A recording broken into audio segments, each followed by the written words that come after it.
special meeting of the Longmont Planning and Zoning Commission. I'm Judson Height, the chairman of today's festivities. Our first order of business is roll call.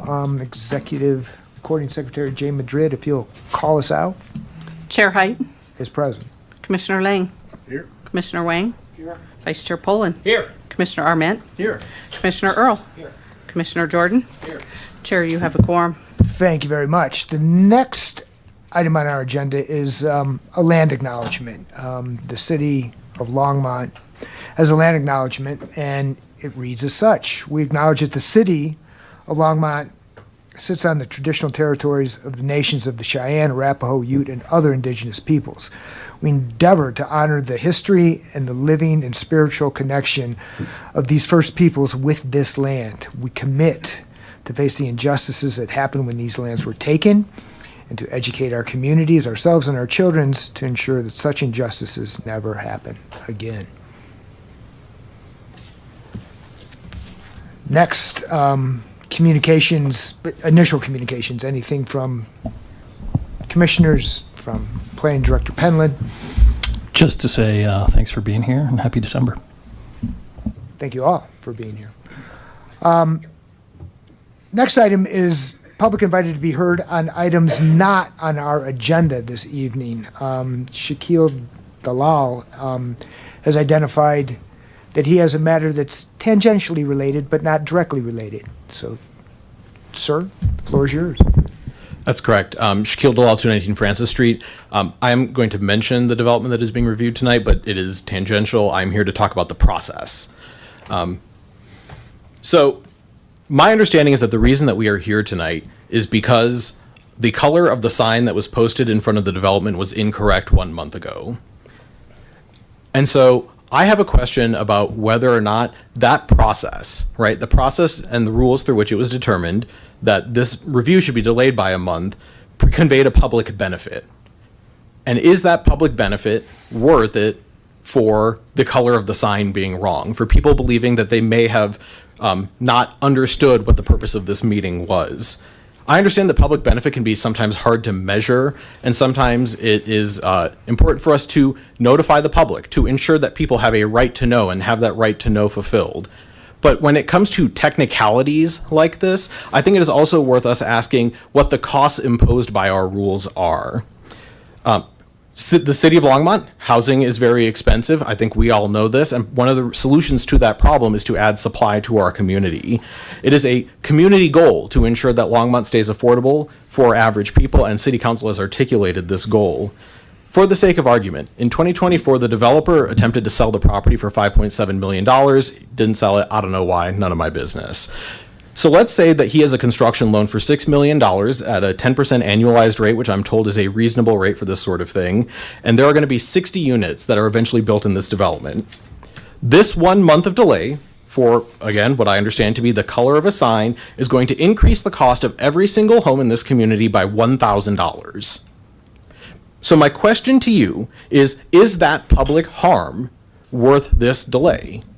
We have cost the families that are eventually going to move into our community additional money for what benefit? What benefit will they incur for that extra $1,000, except for the fact the developer took an extra month to go through this process?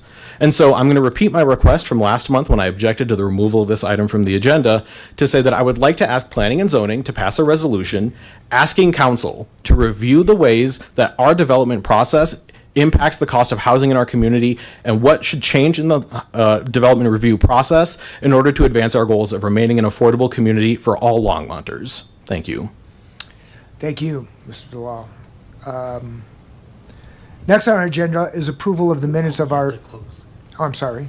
Are there any other members of the public who'd like to speak on matters not related to tonight's agenda? Seeing none, I will close the public invited to be heard and move on to approval of the minutes of the November 19th, 2025 regular meeting of the Planning and Zoning Commission, which I will move to approve and ask for a second.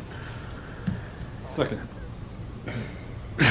I'm going to recognize seat 4, which is Vice Chair Poland. I'll second it. Fantastic. I'll ask for a roll call. Commissioner Lang. Aye. Commissioner Wayne? Aye. Vice Chair Poland? Yes. Chair Height? Aye. Commissioner Arment? Aye. Commissioner Earl? Abstain. Commissioner Jordan? Abstain. Chair, that passes 5 approvals, 2 abstentions. It's enough. Thank you very much. Now we move on to the public hearing aspect of tonight's special meeting, which is why most of us, if not all of us, are here.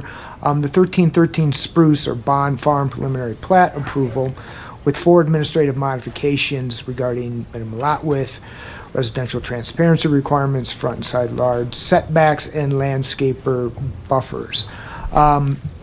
Principal Planner Nathan Jones is not presenting tonight. I'm sorry. Principal Planner Jones is not presenting tonight, but instead, ladies and gentlemen, we have Don Burchett, our planning manager. Thank you, sir. Thank you, Chairman. I appreciate the opportunity to talk to everybody tonight. Nathan is watching tonight, and he is available for us in case we need to chat him up, but for some health reasons, he's not here tonight, so we'll just leave it at that. To begin with, the project that you're going to look at tonight is the 1313 Spruce Avenue project, also known as Bond Farm over the years. This is a preliminary plat that you're looking at, as the chairman just described, along with 4 administrative modifications. The project itself is located south and east of the original town of Longmont. It is bounded on the north. Ooh, it's time for me to sit down already. All right. Yeah, I'll see you guys later. It's short and sweet. Ouch. All right. It's bounded on the north. On this aerial that's up on the screen, we have the star representing the center of the property approximately. We have Spruce Avenue to the north. We have Francis to the west. We have Grant Street to the east. And then we have the Isaac Walton Park, which is just down here at the bottom of the aerial, and First Avenue to the south, along with an older neighborhood that's between First Avenue and the property that we're talking about.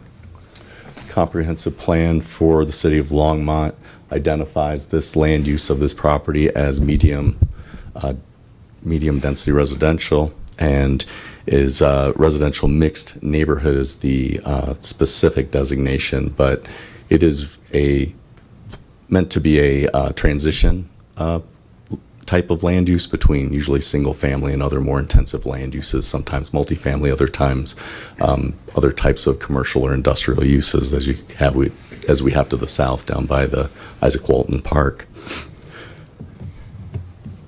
The zoning for the property is compliant with the envisioned Longmont land use designation.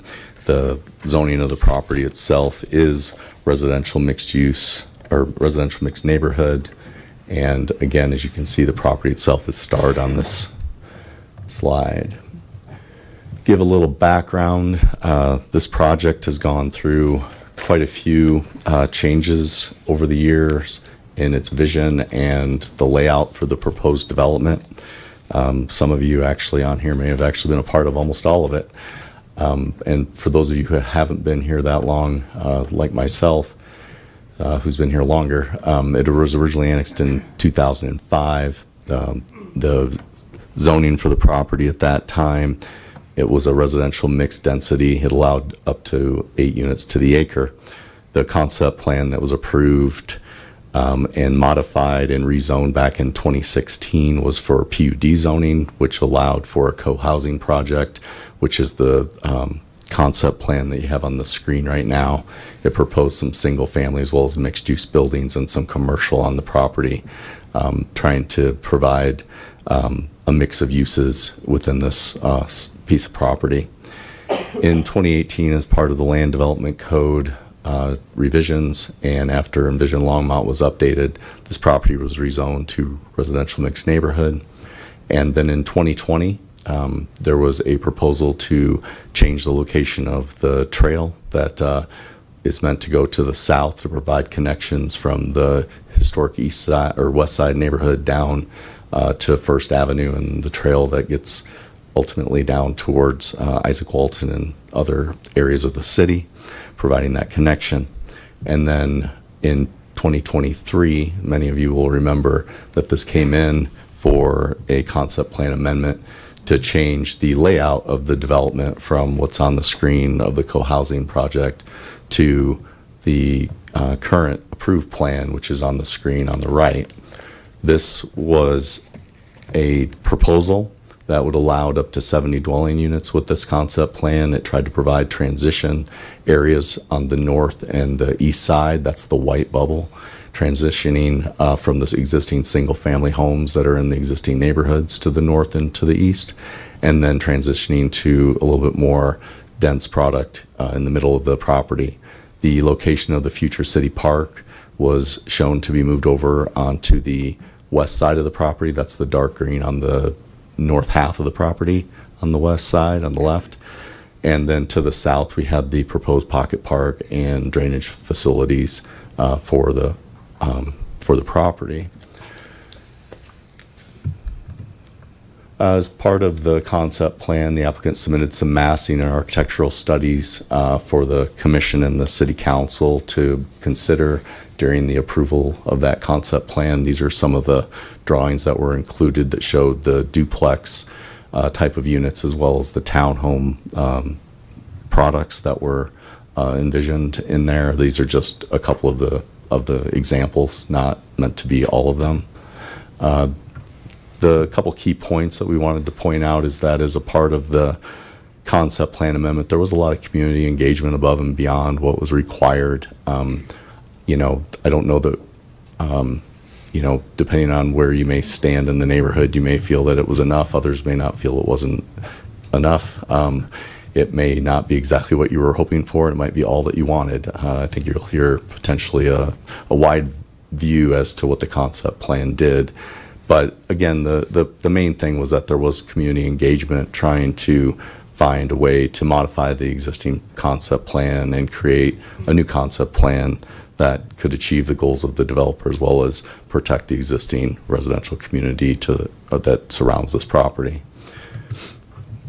On the screen is the the preliminary plat that you're going to be considering tonight. These are one of the items that you're going to be asked to determine whether or not to approve or conditionally approve or deny the project. The density proposed is 61 units, so below what was on the concept plan. Still zoned is the residential mixed neighborhood, and is proposing a single-family attached, kind of a duplex-style home, as well as the townhomes that were discussed and shown in those vision documents for the concept plan amendment. I'll walk you around just a little bit of blow up because that drawing was a little hard to see. This is the northwest corner of the property. This is the location for the city park. This area will be dedicated to the city of Longmont for a neighborhood park that will be ultimately developed by the city.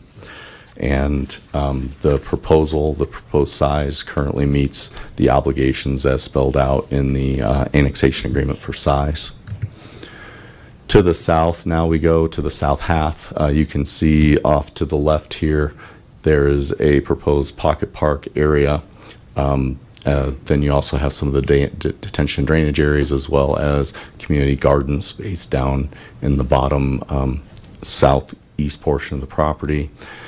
These units down here are townhomes, and then these are a duplex as well as then a fourplex, so a combination of the items that were shown in the concept plan. The proposed street layout, the city worked with the applicant through a number of different revisions to try to come up to something that would meet our standards as well as provide the required access points for fire and emergency vehicles, as well as allowing for the city to be able to service this area with trash and other utilities. So we have a street that comes in and curves back and forth towards Spruce, and then we also have another publicly dedicated right-of-way that does another smaller U that goes down into the lower portion of the property, providing access with two ways in.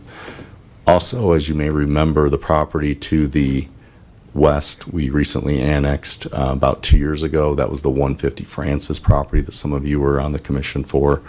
And so what we worked with the applicant on is providing a right-of-way stub over to the property line of the 150, because ultimately we know that we're going to need some kind of a additional connection over to Francis to allow for additional ways in for fire as this neighborhood continues to finish building out.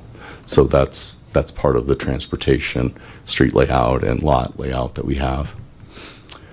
From a parking standpoint, the development code, because of the type of units, they each have 2 parking spaces and garages shown on the plans. The red arrows indicate additional areas where parking is being provided within the street rights of way. Anticipated parking up on the north end of the park. Pull-off area between the 2 entrances here into the development. This area would be allowed to accommodate additional parking in the street. And then we have additional spaces down here towards the bottom to try to provide some options for people that are visiting this development to be able to park. The drainage, again, it's in the southern end of the property. As you know, the property slopes from the north to the south. It's on the side of a hill there. So that's the normal way that we would try to collect that drainage and get that going.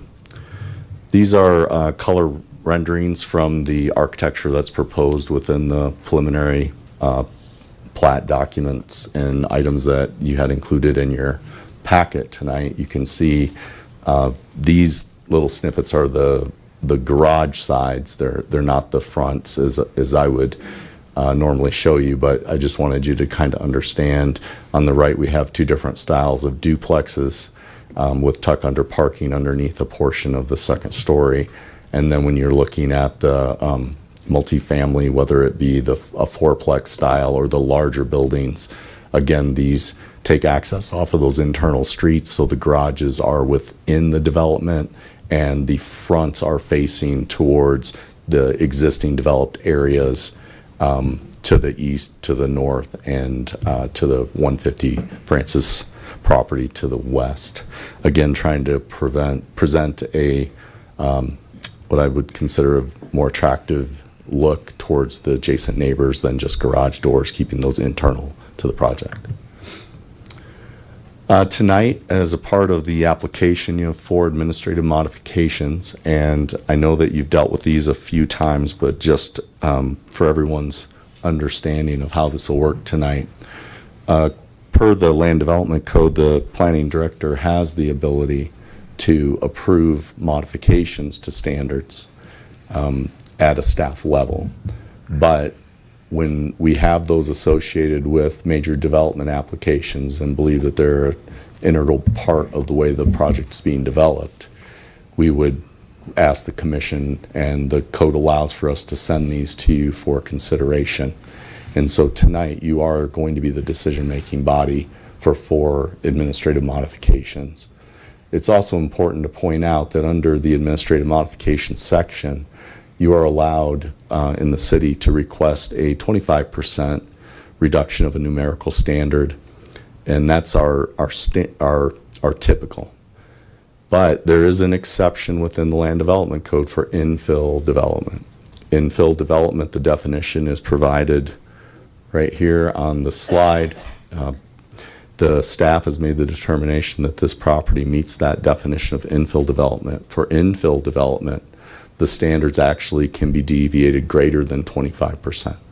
So there is really no limit on the percentage of a modification that can be granted for an infill project such as this. So in some of the examples, you're going to see the request is less than 25%. But in other cases, it's going to be more than 25% of the standard. So we just wanted to point that out. Really quick, because my time's going long here, we'll go through those just briefly. I'll let the applicant provide their explanation and justification. I'm not going to do that, but I'm just going to give you a quick rundown of the requests. We have 4 lots that are starred on the screen right now. The request is to reduce the lot width of those from the minimum 20 foot. The second administrative modification is the transparency requirement. The areas that front streets are required to meet a certain transparency and requirement for the amount of glass that is on the front of these, because the backs in this case are facing onto the streets within the development. it would require a modification to that standard as the numbers don't meet the minimum standard. We also then have administrative modification for setbacks. It's a little tough to see on this screen, but there are some red lines that have been drawn along the lots in the locations of where the setbacks are asking to be modified from the standard for this development. And then the fourth modification is a reduction of the B buffer that's required between the city park to be developed and the lots that are along the east side of the proposed park. There is a common outlot that'll be owned by the HOA between the two, and code requires that that buffer be 20 feet. And the applicant has asked for a reduction of that. And again, I'll let them explain their thinking for why they need those. I'm not going to go through the review criteria, only this is just as a friendly reminder. The decisions tonight, you're looking at requests for modifications to our standards, but then we also have to make findings related to the review criteria for the type of application. So we have the general criteria that apply to the application. We then have specific review criteria that apply to the preliminary plat. And then we have the review criteria for the modifications that are being requested. So each modification would need to meet the standards outlined on this slide in order to be approved. As Nathan noted in his staff report, as well as in the recommendation, staff was recommending approval of those. So public notice and outreach, there was original neighborhood meeting notice that went out in April of 2024. Then we did notice of application when the application came in October of 24. And then we did another notice before the one for tonight, for tonight's meeting. But again, as discussed earlier under public comment, there was a flaw in that did not meet our standards. So we had asked the commission to allow us to have this meeting tonight, and graciously accepted that, and we appreciate that. But we did complete the notice for tonight's meeting. And just finally, so tonight the Planning Commission is the decision-making body. You're being asked to review 5 items tonight and make decisions on those items. The first is the preliminary plat. The second is the administrative modifications, which consist of the lot width reduction, the reduction in the transparency standards, the front yard setback and side yard setback reduction, as well as the type B buffer. The Planning and Zoning Commission has the following options, and with multiple requests, you probably could come up with any number, but I'm going to go through the general ones that you have. First would be to approve the application. Second would be to approve it with conditions. And the third would be to deny. And you do have options related to the administrative modifications if you wanted to try to break any of those apart. Again, as staff recommends, we recommend approval, and that's in the PZR 2025-14A. And hopefully I did Nathan a good enough service on his presentation. So with that, I am available for questions. We can either do that now, or if you'd like to wait until after the applicant's presentation, I'm happy to come back. Why don't we wait for a minute? I do have one quick question for Assistant City Attorney Terrell, which is the notice issue. Should we address that right now? Do we need to address it at all? Good evening, Chair Height, members of the Commission. Jeremy Terrell, Assistant City Attorney. I don't think we've had any questions concerning notice at this point for this hearing, so I don't see a reason to address it unless it happens. So, Thank you very much. Mr. Burchett, thank you very much. I'll ask the applicant if it has a presentation it would like to present at this time. Is there a way to make it, how do you make it bigger, do you know? I don't see how to make it full screen. There's got to be a F11. All right, let's give it a shot. Control L. there you go. Oh, look at that. I don't know what I did. Yeah, that worked. Look at that. Perfect. Testing. Oh, perfect. Hello, everyone. My name is Alex Gore. I'm one of the co-owners of the local architecture firm F9 Productions. We're the architects of this project. We've done a bunch of work in Longmont, commercial and residential. And one thing that I think is pertinent to this is when we try to know our potential clients, one of the things we ask is, why are you doing this project? And a lot of our residential clients, whether it's an addition or a new home, says, I need to be here, or I want to be here for family, to move next to my grandparents, to move next to my brother, for my kids to grow up where I grow up. And I think that that's what we're trying to provide here. A little bit of a brief history. As you know, this project has gone on for a long time. And the first time when we had a big meeting with planning and zoning, they asked us to go back to the community. And we did. And we worked with them. I can remember we had a meeting downtown. We had a meeting at a hotel. We had a 2-day meeting at Walter Isaac Park. And one of the concepts we came up with was this concept that you might have seen before. And this is, I'm pretty sure, a drawing from one of the community members. And one of the key points of this was we had a vertical orientation now, which we didn't before. We used to have a horizontal. We connected the community, and then we activated what we were calling the alleyways. And then we also cemented where the park should be and where the drainage should be for obvious reasons. We then came back to planning and zoning and presented this concept plan. And it took that into account, and it also added on top that buffer zone on those two areas. And it was really a height concern and limiting them to 2 stories and to duplexes at the most. There was conversation in that meeting to do that to the other 2 sides, but the Planning and Zoning Commission decided that that might be too restrictive and didn't require that to happen. Their main concern was to see if we could execute on that concept based on this concept plan, but on what the community and us worked so hard over all those meetings to actually do. And this is what we came up with. And I think we did hit that, and we did do what the community needed and also balance that with what the development needed.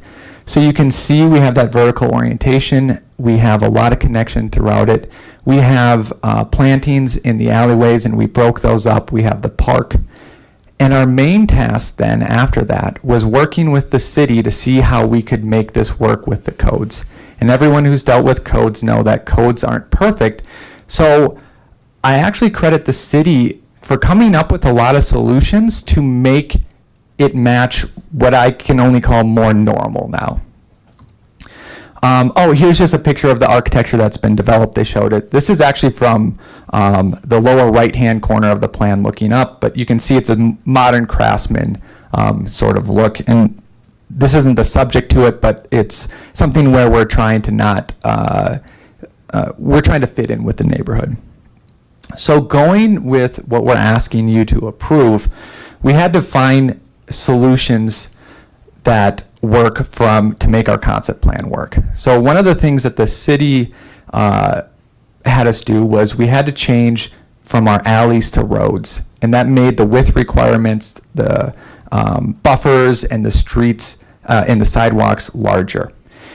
And I'm sure that you will hear negative comments about this project, and I'm sure you'll hear positive comments about this project. And when we got that requirement, one of the requests was we want affordable solutions to this. So instead of just losing units and then spreading that across more units, we kept the units and we made the units smaller so that they're 1-car garage, they're lower square foot, and there'll be a lower cost. And that's what we did with those 4 units that are highlighted there, and that's reducing from the 20-foot to a 16-foot. The other thing that, because of the technicality of the code, because now they are streets rather than alley, you have to have transparency requirements. We aren't skirting this issue. On what everyone would typically think the front of the building is, where your sidewalks are and your entrance are, we're keeping those transparency requirements, we're hitting all those. In the back, instead of meeting those transparency requirements, which would then make us put more windows in the garage, it became a safety concern, seeing what was in garages, and it became a privacy concern. So we're asking for a slight reduction down to 19%, just because with the garages and with the windows, to be able to give some of that transparency, but without jeopardizing people's safety or privacy, and while also keeping it on the other side, the front sides of the buildings. And all these garages are facing inward of the project, not facing outward to the neighborhood. The next one, we tried to fight the city a little bit, but they said a reasonable solution, so we said yes to it. They wanted these sidewalks highlighted as an outlot. And the reason why they wanted it as an outlot, so it would be very clear who would shovel those, and that there would be no problem there about who was responsible for it. One of our counterpoints was, this is already covered by city ordinance, you have to shovel sidewalks. And another one is the HOA is going to want to do it for liability reasons. And once you make those outlots, all of a sudden you push the setbacks to where those outlots are, and then all of a sudden you destroy more unit count. And what they said is, well, why don't we just count the setbacks from the center of the sidewalks where the property lines would be in a normal situation, and keep the concept going that meets the community needs. And we thought that was a great idea. So that's that one. The next one was, again, because these are roads, not alleyways. If you've been to any townhome development, most of these townhomes abut the alley or the street, but because it's a street, we need a setback. So we're asking for the front setback to be 7.5 feet instead of 10 feet to stay within that 25% while keeping our landscape buffer. Then, between the last time we talked to planning and zoning and now, you heard the development of a new street that came into an existence that was never in the old Bond Farm or this Bond Farm. Connect for Fire and Connect for Community, and to make sure the neighborhoods are connected, which was a real big issue because we have a hard concept plan agreement at its 0.85 acres.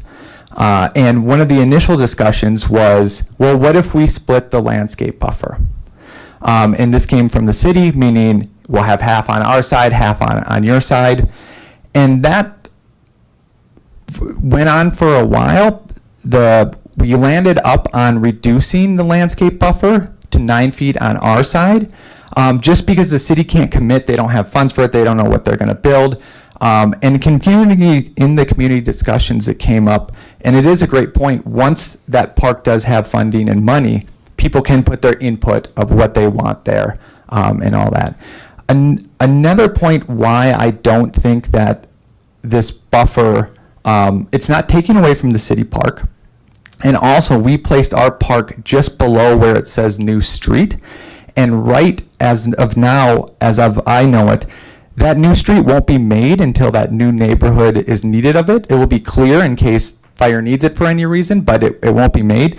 So it will be a large continuous park from the undeveloped city park to our developed park for the time being. Here is a section of that, and here is a blown up view of that. So you can see the fence line right by the tree is to the left, it's the city side, and then we have our 9-foot landscape buffer, and then we have our setback. I am the only one in the city, maybe I can't speak for the community, but for the developer who has constantly advocated for, my professional opinion is that I think the houses should be closer. I think that the park should be engaged by people watching over it. Personally as well, I have kids. I live right next to a park, and my wife is always asking me where the kids are. And I said, hey, I don't know, and it doesn't matter. And she never lets that slide, so I always have to go out and find my kids. I am losing this argument that people want to push it back, where I want to push those porches and those balconies closer, but that is up for you to decide, so I'll let you guys make the hard decision there. We showed some sections and some images, and I want to show you that we've developed and executed on those. We've worked through grading, we've worked through all the utilities, we've worked through the traffic and how that works, we've worked through landscaping, and these are real hard plans that match what we worked with the community. And I want to end with, I know that this plan isn't perfect. You know it's not perfect. Nothing is perfect. but I don't want perfect to be the enemy of good. There will be good people moving in here to be next to their families, to live in Longmont, a place that they love, and I think that you should approve it. With that, I will pass it off to the developer if he wants to say anything, Mark Young.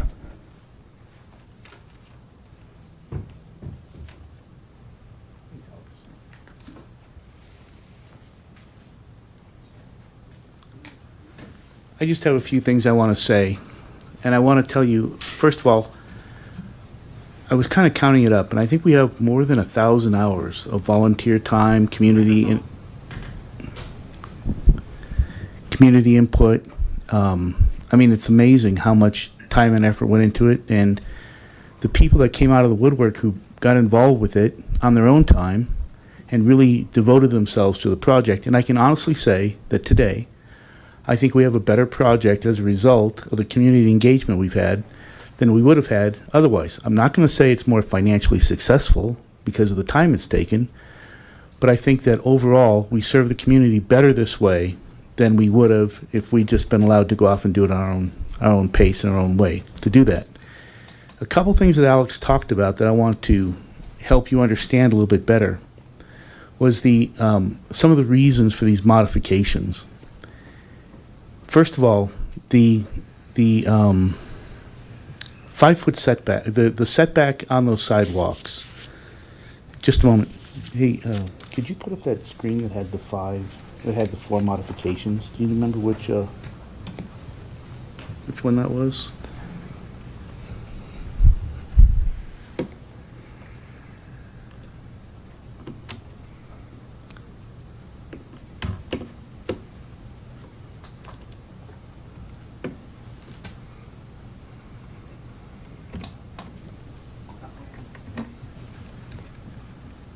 Is it the drawing one, that one?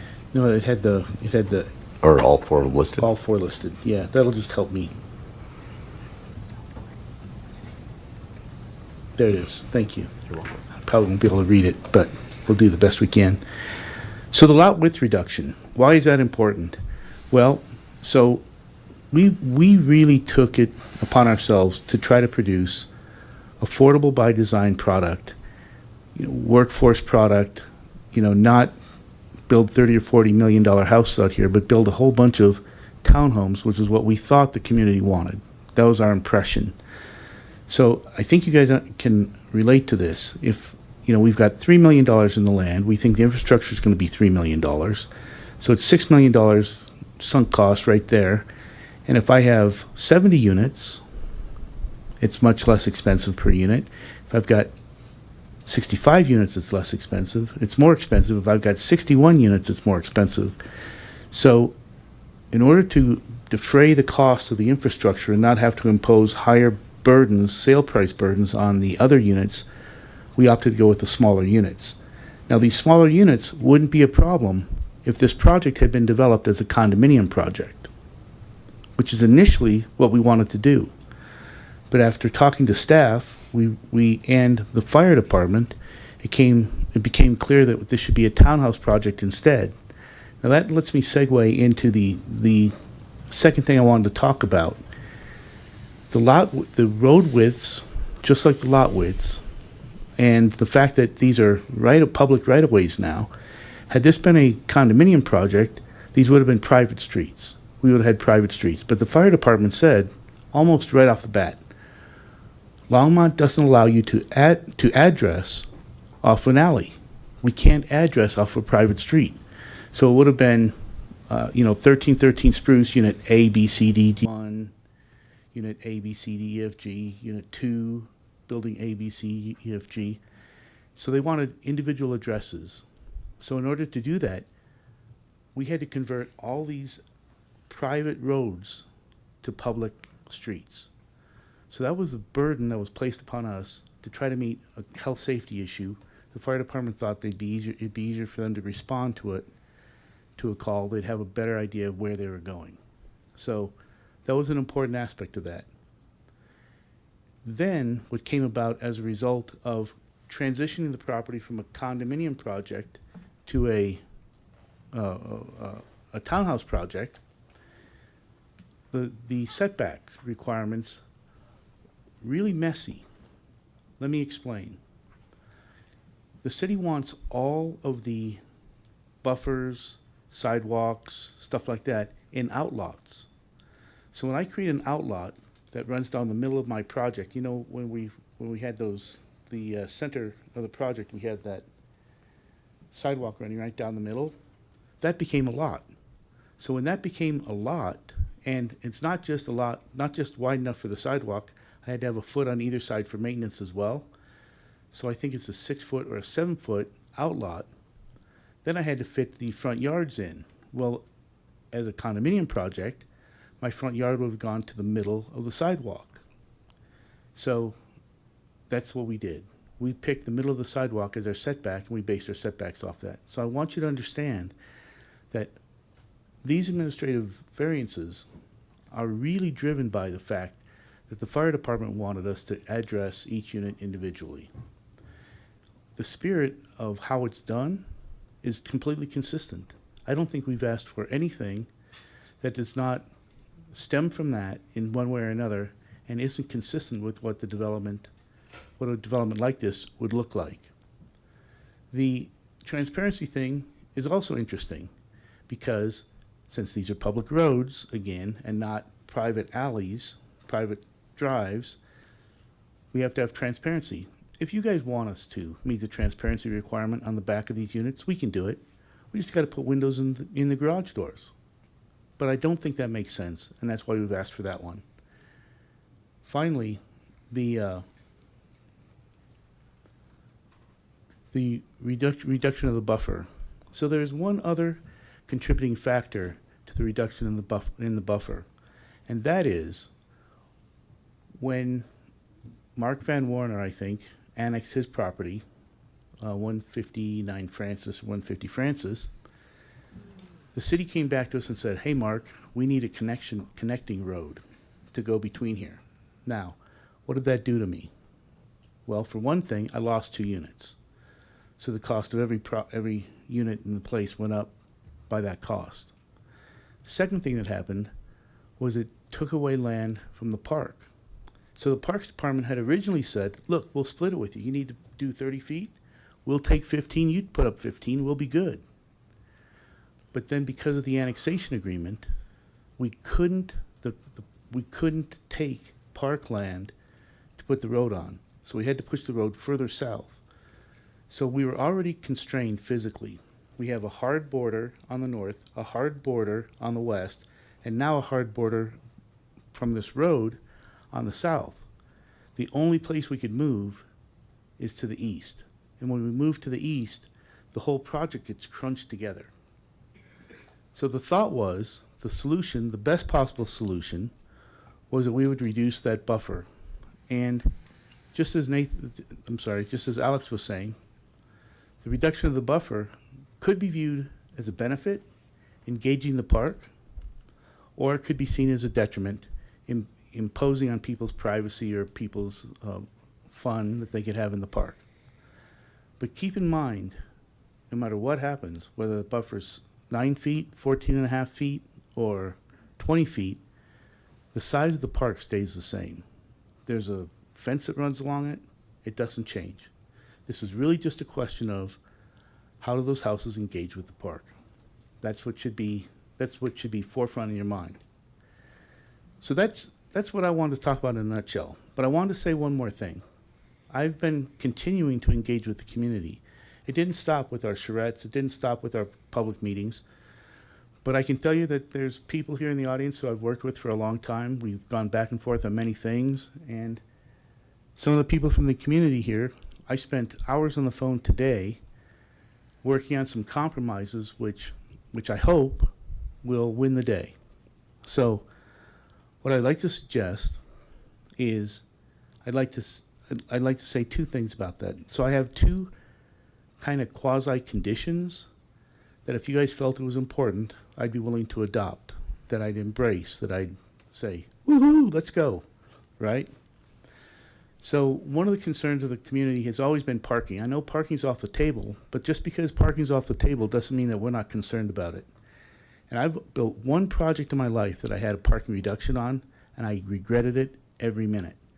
Our parking, if we were to be required to adhere to the old code, would have required that we have 140 parking spaces. We have 178 170 plus 12 on the road.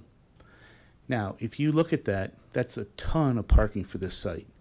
We Googled it, the community and I, and determined that you should have 0.1 or 0.2 guest parking spaces per unit in a townhouse project like this. So when you do the math, we have way more parking than you need. However, being the trying to work with the community and get a consensus, I'm looking for 100% support, guys. We've agreed to look at that little road, that's called Park Place that's the connector between our project and Mark's project to the west, Francis Street. So we would propose to improve that as a gravel road and do a turnaround. I'm going to show you a picture. Alex, show him a picture.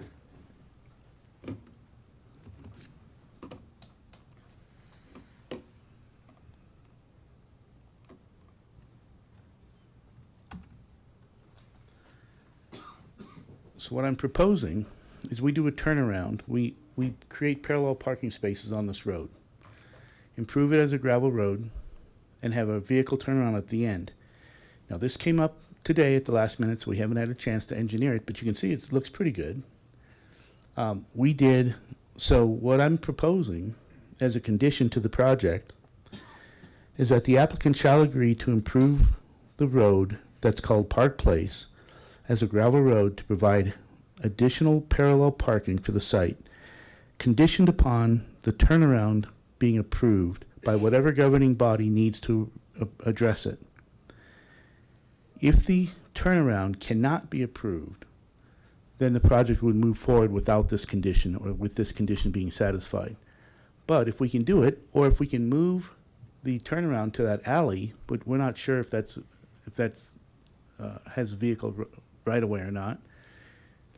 If we can do it, I think we can get another 8 or 10 parking spaces on the site, which the community would like to have, and we'd be willing to improve if you guys, approve us. The second thing that's been a concern for the community has been the buffer zone on the park. We've heard from 3 people in the community regarding this buffer zone. I imagine there's probably more who are interested. I imagine there's some who think it'd be better to have the houses closer, like Alex. Some who think it'd be better to have the houses farther away, like the community that we've been working with. Well, we spent some time today trying to come up with a compromise. And so I have another condition that I'd be willing to accept, provided we get approved, and you guys feel it's necessary. And that's that the buffer along the park shall be reduced to 14 foot 6 inches instead of the 9 that we've been suggesting. It'd be reduced to 14 foot 6 inches. However, I have one ask with that. Unenclosed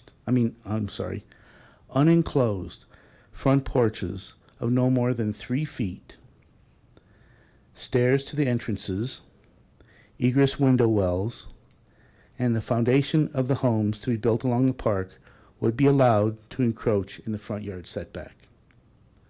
So we can give them more room between the buffer and the homes as a compromise in exchange for us being able to put front porches on there. And the front porches would be in the setbacks, in the front yard setback. By the way, Longmont already allows for front porches to be put into front yard setbacks. However, it's supposed to be 5 foot minimum size, and I think that's too much. So I agreed to limit it to 3 feet. So that's really the ask on this one. So that's it. I mean, you've heard it. I hope that you can support us. I hope that I've given you enough information to think about. I really do think we've done a good job with this, and I'm very proud to say we worked with the community. We've got tons and tons of hours and time into it, and I hope it's for all of our benefits. Thank you. I'm ready for any questions. Thank you, sir. I think we're going to move on to the public hearing aspect of this and then reserve the right to call you back when we deliberate. With that, is there any more of the applicant's presentation, Mr. Young, that you want to present? Is there any more? No. No, we're good. Thank you. Thank you. Jane, do you have a list? Sorry. This now enters the public hearing phases of this hearing, where the public's invited to come up and speak its concerns. I think there is a sign-up list that Recording Secretary Madrid is going to retrieve, and we'll call up individuals to come speak. We limit you to 5 minutes. Please state your name, give your street address. Can you speak into the mic, please? Certainly, or I can speak louder. So you will have 5 minutes to speak. When you come up, please introduce yourself, state your name and your address. You'll be limited to 5 minutes.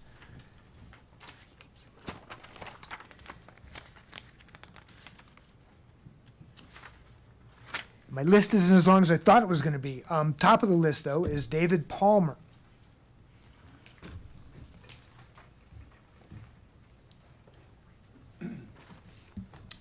Good evening. David Palmer, 1430 Spruce Avenue, block from the proposed development. As you well know, Bond Farm was originally, excuse me, going to be a park, and we as residents couldn't have been happier about that. City had $250,000 set aside for that, which I don't know what happened to that money. And the previous owners wanted it to be a park, but it wasn't to be. Neighbors did not express outrage at this, but instead, over the past several years, formed a neighborhood group of at least 100 residents to work with the city regarding development. A committee met with the developer's team to come to an agreement, and our request was for 42 units or less. But this obviously didn't work out. And I don't know who Mr. Young's been talking to in the community, but it's not public knowledge,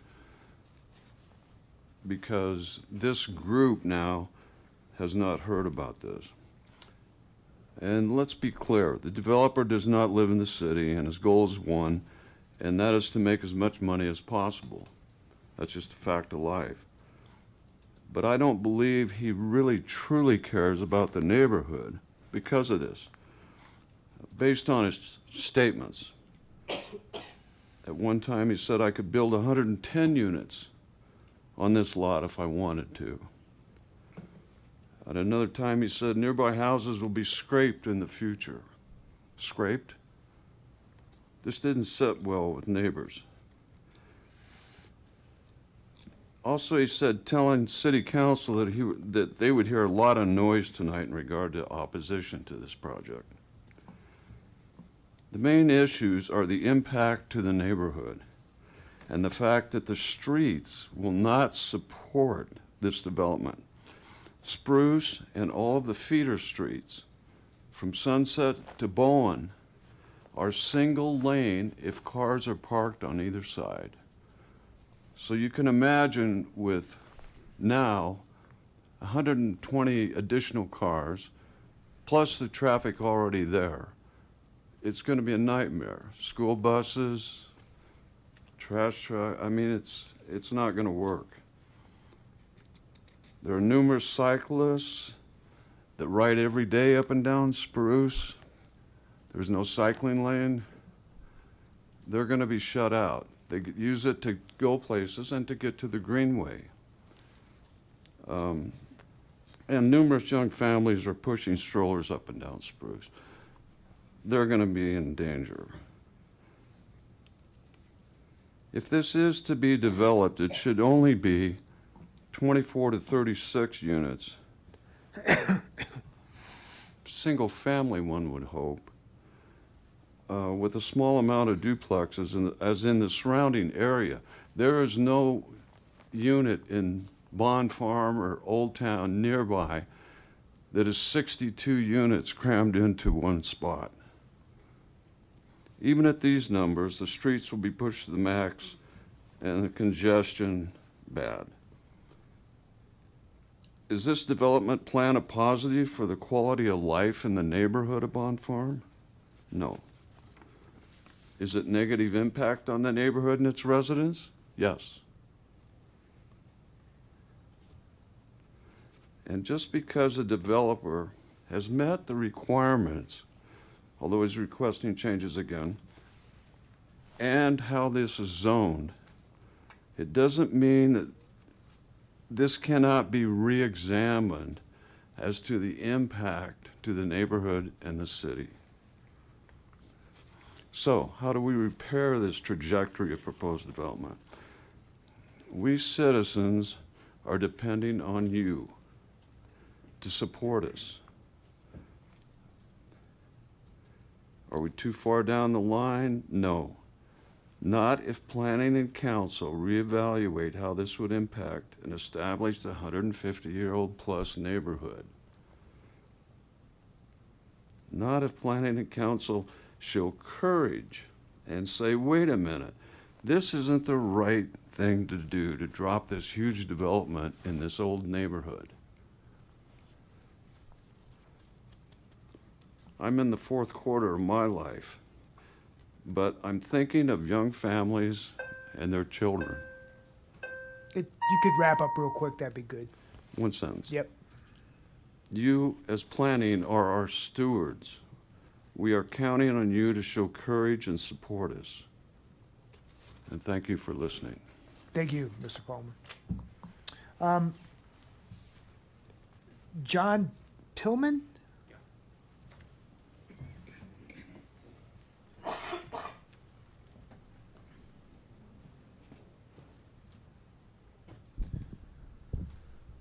Can you hear me? Yes, sir. Okay. John Pullman, 1303 Spruce Avenue.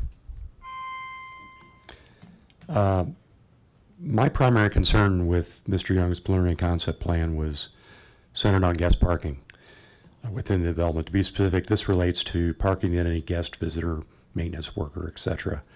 would use when visiting these units within the development, separate from the garage and parking pads dedicated to specific units. He's got a fair number of garages, parking pads for the guests that are for the owners of the units.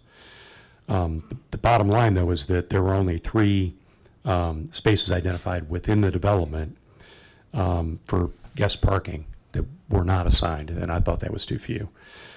And of course, with parking minimums removed from city code, he didn't really need to even provide those 3 spaces. But during the past couple of weeks, we've had some productive discussions with Mr. Young about adding more guest parking spaces within the development. The benefits are numerous, but having the ability for guests to visit residents within this development and to be able to hopefully find a parking spot within the development without having to go out on the streets that Dave mentioned earlier are rather narrow. And a lot of those homes were built well over 100 years ago.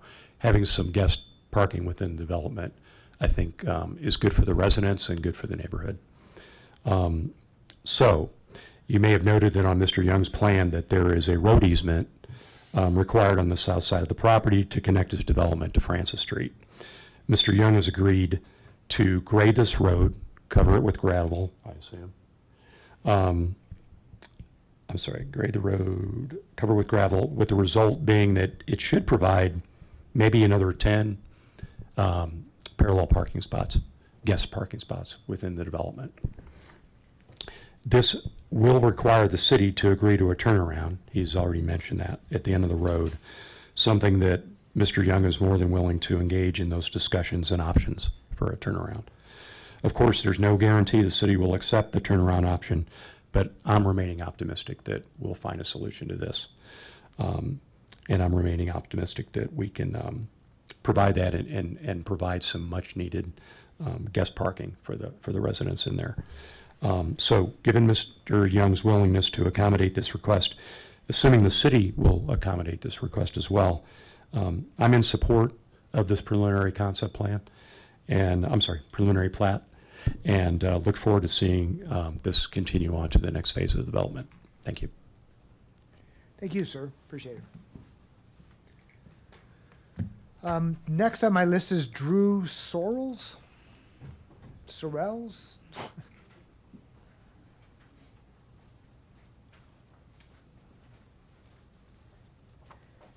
Hello, everybody. I am Drew Sorrells, and I live at 328 Grant Street. And I'm here tonight to just present a little overview of what we've been through over the last few years.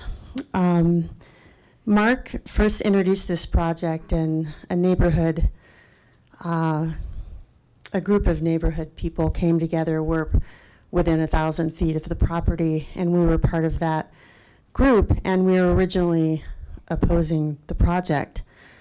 But we also know how deeply Longmont needs more housing. The people who work here can actually afford. So instead of staying in opposition, we asked a simple question. Is there a better version of this project that could serve the developer and the neighbors and city planning, and ultimately you on the Planning and Zoning Commission? So to explore that, we reached out to an organization, an institute at CSU, the Institute for the Built Environment at Colorado State University. And they're recognized statewide for their thoughtful third-party approach to helping communities shape quality development. Their team guided a series of community workshops, or charrettes, each with a clear purpose. And so my husband and I, Dan, agreed to be the liaison to the developer so that we could form a communication. And it clearly got to a point where we were trying to be a neutral body, and there were neighbors that were still very much against the project, but we wanted to keep communication going. So we sort of split away from the group and helped develop these charrettes. Even though Mark Young had initial concerns about involving the neighborhood, he and his full project team participated in each charrette.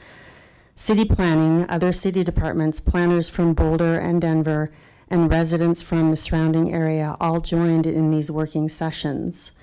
The first charrette created space for everyone to share concerns, questions, and hopes.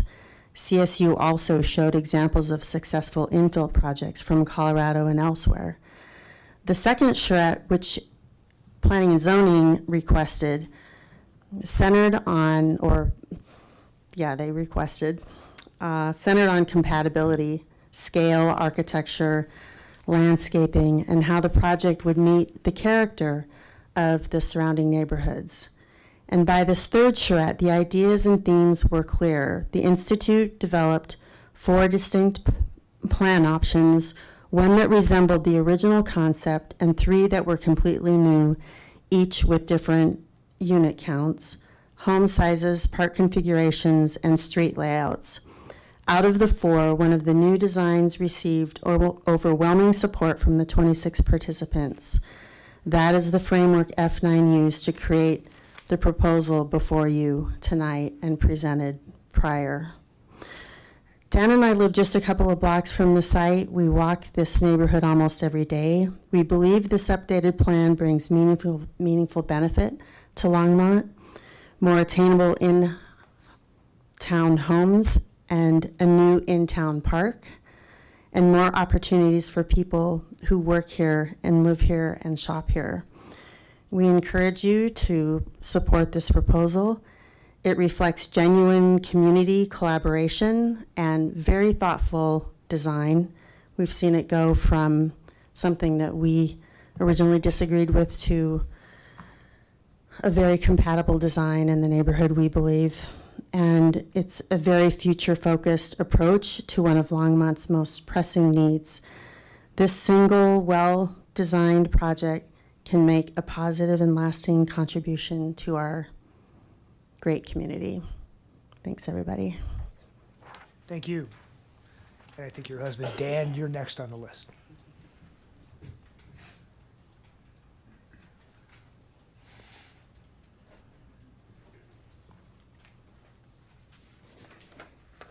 somebody left their glasses up here. Dan Sorrells, 328 Grant Street. Commissioners, thank you.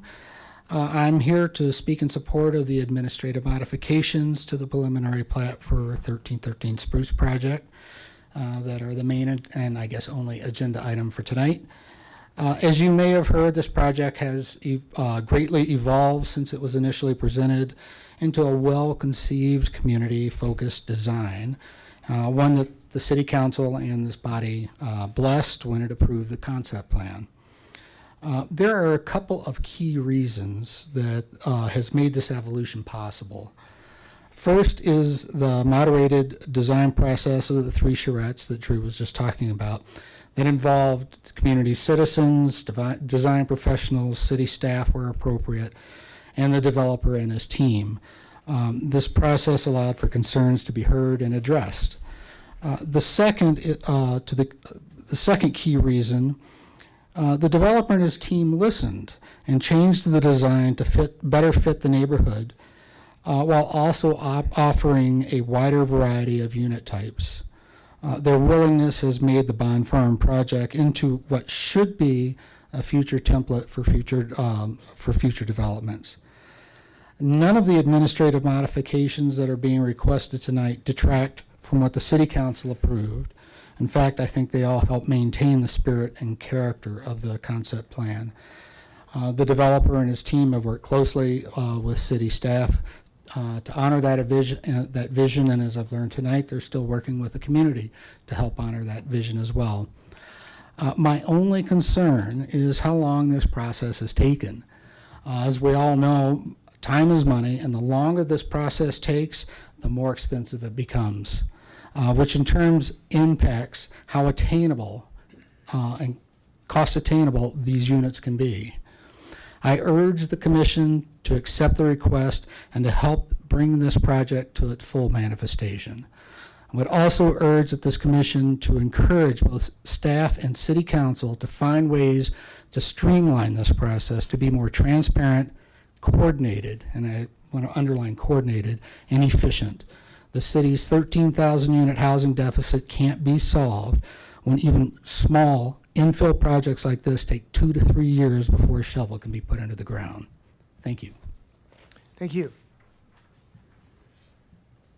Hal Morrison is next.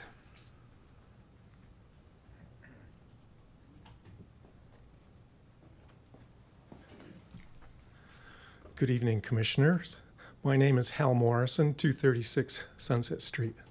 I'm here tonight partially to represent Glenn Bond. I had the pleasure of meeting him a couple of years ago. He was back for a high school reunion. He was the one who told me that the Bond Farm, by his dad's say-so, was going to be given to the city as a park. The city would develop it. Unfortunately, due to family infighting, after Bob Bond passed away, Glenn's side lost, and it came into the city with, I think, a total of 14 houses expected. From that, it went into the shared housing, co-housing, which was almost okay, at least it left some of the fields. And then it went to Mark Young, and now we're looking at a dense pack. A dense pack, I might add, in an area that does not have any connections to collector streets or arterials. There's not one single townhome in our neighborhood. Yes, there's a bunch of duplexes, there's a few fourplexes, but we're predominantly single-family houses. This sort of development does not rate as infill. It just doesn't. So if you would honor Bob Bond and say, let's make this single-family homes, I'd appreciate that. Good evening. Thank you, sir.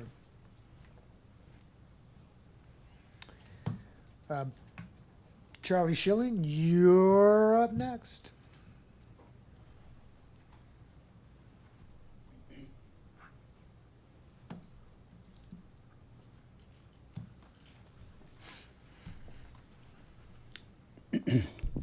Hello. Good evening, P&Z Commission. My name is Charlie Schilling, and I live at 224 Francis Street. The Bond Farm neighborhood and the 1313 Spruce development has a long history you've been hearing about of trying to make this development work for everybody. So for those of you that are new, welcome to Bond Farm. So over the past few years, the planning department, the P&Z, and the developer and residents worked hard to settle on a direction for this development, as you heard a lot about. So there's hundreds of residents that are looking at this and are concerned with this development. And many of them rallied in the earlier stages of this development to advocate for a development that struck a good balance between adding houses into a neighborhood that worked for the existing neighbors as well as providing houses for new residents. So most of us support adding housing in a thoughtful way. So if this development must just go through, I want to find some practical solutions here. So that's kind of where I am, is trying to be practical about it. And what I say tonight are my opinions and suggestions. When reviewing the preliminary plat under consideration tonight, it became clear to me that the numerous requested modifications to the city, there are many modifications to the city code, and many of them were referred to you all because there's so many of them. Guess you all know that. I reviewed these modification requests in detail and met with Nathan Jones, Mayor. He's not here tonight, but I want to thank him for helping me interpret these modification requests and the criteria by which these modification requests are being interpreted and ultimately judged. And he suggested come back with some alternate designs. You know, what Joan Peck would always tell me is like, well, come back with some solutions. So my understanding is the P&Z attempts to follow the rules, codes, conditions, and criteria as best they can. But it's clear to me that a lot of these get down to subjectivity. We all like to follow rules, it's easier, but the stuff you're looking at is very subjective. Terms such as practical difficulty, unusual aspect of the site, or meets the purpose and intent of the comp plan, represents a design without detriment to the surrounding properties or neighborhoods or a natural environment. So one person's interpretation of detriment to the surrounding property might be it's not next to a toxic waste site, which I've heard someone from the city say, and while the other person's interpretation could be completely different from that, yet all those opinions and considerations should be considered. It gets down to subjectivity. You, the P&Z, will be the ultimate arbiter of that. I'm just here doing my civic duty. When you talk about subjectivity, please think about, consider the tens of thousands that are people that'll be using this park over the years.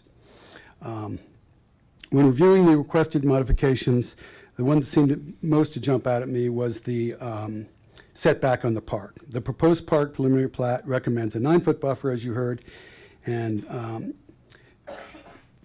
for the 6 homes that are going in on that section of the town. So the code is 20 feet. I looked around the city and even contacted our city park manager and couldn't find a precedent for a buffer this narrow. So walking around, the city park manager didn't have a precedent for buffers less than 20 feet. No precedent. I felt with the high need for the park, the tens of thousands of people that will use this park for the next 100 years, I wanted to see about getting the buffer restored to a proper buffer that conforms to the code and works for the tens of thousands of people that will use this park versus the 6 homes and the opinion of, an architect. Several neighbors asked to meet with developer Mark Young, and he graciously met with us several times. And he was very open to hearing our concerns, helped us understand his perspective, and encouraged us to present alternative solutions to our concerns. I have to say, I was impressed with Mark. Thank you, Mark. Good to get to know you a little bit. And while he, didn't just concede all of our requests, but he was open to working together. Mark's plat shows this 9-foot buffer for 6 of his homes, and the park boundary, the code is 20. So we talked about this a lot and came up with a compromise, which he mentioned earlier. I think this is a decent compromise, and I support and endorse this plat with this condition of the park buffer being 14.5 feet between the park and the lot lines of the 6 homes from the park. So thank you, Mark, Nathan, who's not here, and the P&Z Commission. Thank you, Mr. Schilling.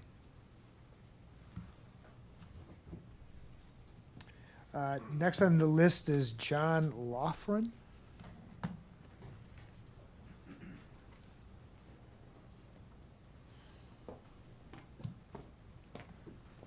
Hello, I'm John Lochran. I live at 220 Sherman, just directly above the proposed development. There was some talk about some of the history that's been of this whole procedure, and I just did want to say welcome to the new members, and good to see the familiar faces that were here when we were here before.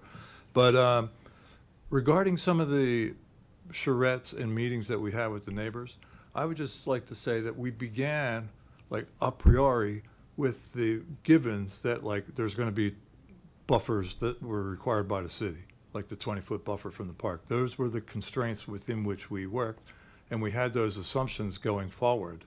So I would argue or request that you respect those things which are set in the code. I know you're allowed to do some maneuvering with those, but also at that time when we were meeting, and we invested a lot of time in that, and other people did as well, but we had a lot of discussion about the pads behind each unit and what they would be able to accommodate as far as like maybe commercial vehicles. And I mentioned to the previous zoning commission that over near Oscar Blues, there's a lot of new units over there, but they are not allowed to park their commercial vehicles inside there. And I don't know if it's a restriction. It may be a condo. Perhaps they can't fit in the garages, but on the surrounding streets, they're full of commercial vehicles and trailers if you go down there on the weekends. But that is a commercial area. It's not built out with residents. So I am kind of somewhat fearful, given the narrow nature of the streets there. The 30-foot road that's been discussed south of the park would be a positive, even if it's only temporary, just to alleviate some of that off-site parking. But the other streets, like Spruce and Sherman and the adjoining streets, are not 30 feet. So they are below the current standard. And I had a discussion with a gentleman from the engineering office the other day, and he said, well, we can bring some remedies to the whatever the traffic and parking situations are when it becomes necessary, when it seems like it's required. But I would argue that if you go to Sunset and Spruce now, it's a problem. So I would like you to see you be proactive in ensuring that it doesn't become a problem. And what I had said to Mr. Ortiz is that we've been waiting for remedies at 3rd and Sherman for 5 years on just basic signage. And we are involved in some court cases with that. And that's been ongoing, and it's been very stressful and painful for the neighborhood. So now we're having that other pressure from below. So again, I would support any parking that could be along that road there at Park Place or Park Road. I would support a full buffers and setbacks as were initially discussed and required in the code. And finally, I would just say, going back to the shred again, the orientation that you see on those buildings right now was a result of that. And I think one of my neighbors, Doug Jones, is an architect trained. So he kind of helped to orient those buildings, which is a more aesthetically pleasing layout. But at that time, we talked about the canyon. So there's some big corridors going down there between those buildings. And I'm not sure, it might be from here to the wall behind you, you know, from one face of one unit to the other. But it seems like they need to have a little more space in there. It looks very lush when it shows the pictures of the big foliage above. But I think if you were looking out your front window, you might want a little more space there between each unit. So thank you for, oh, and the last thing, I would just say that Mr. Young was very explicit in saying that some of the units were going to be smaller. But it's my understanding that a lot of the units are going to be bigger as well. So that's going to push some of those setbacks. And those bigger units will allow a higher price point and more profitability. So it's not all just about saving money and having 4 units that have a smaller width. Thank you for your consideration. Thank you, sir. Doug Jones, you were just mentioned, and now you're next.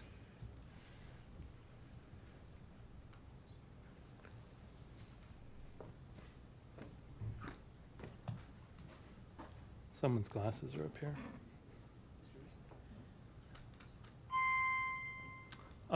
Is there any way I can get the landscape plan up? If not, that's okay. That I can't help you with. No? Okay, no worries. So Doug Jones, 243 Sherman Street. Want to start out by saying, welcome to everybody, and thank you all the new people that are here. It's nice to see you up there. I'm very happy with the progress that this development has made.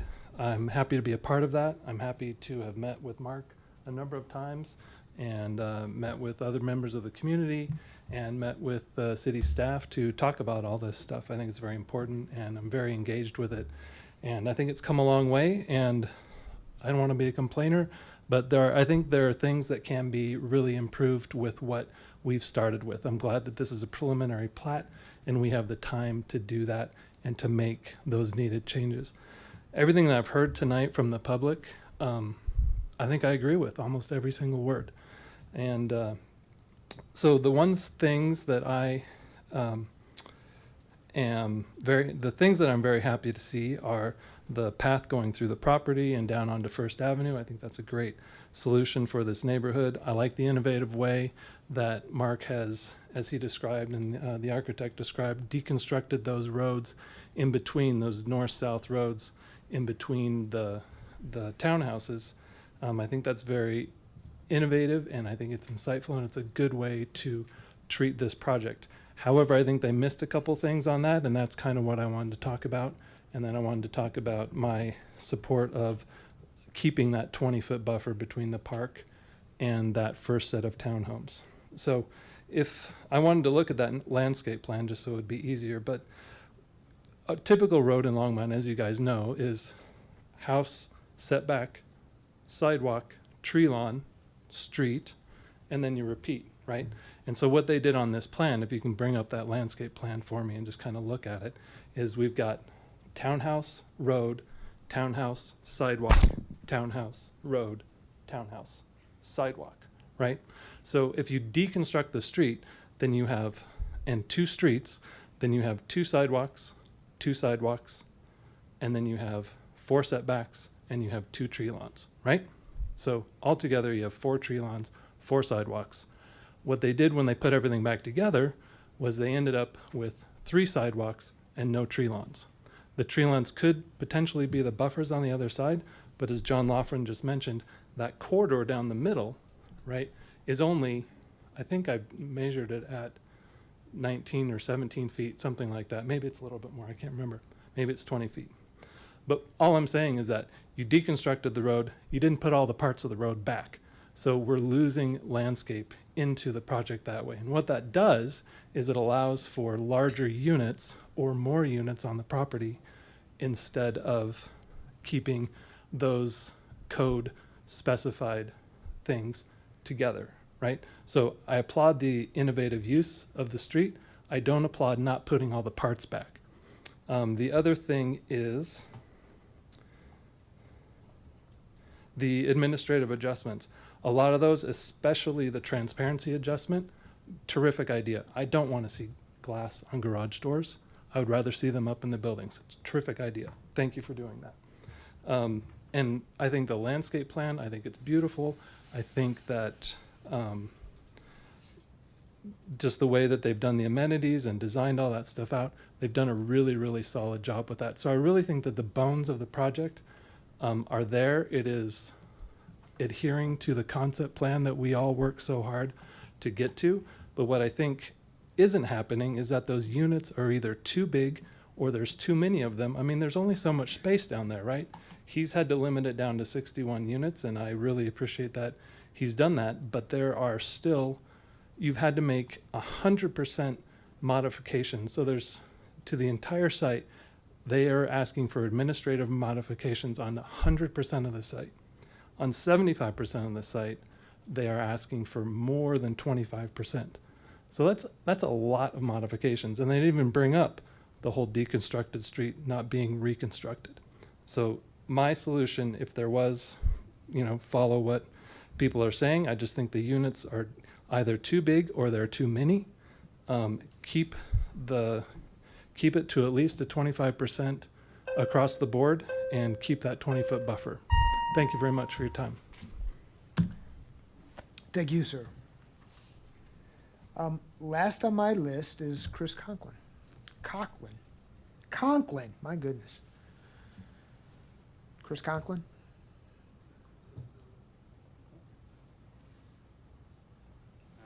Chris Conklin?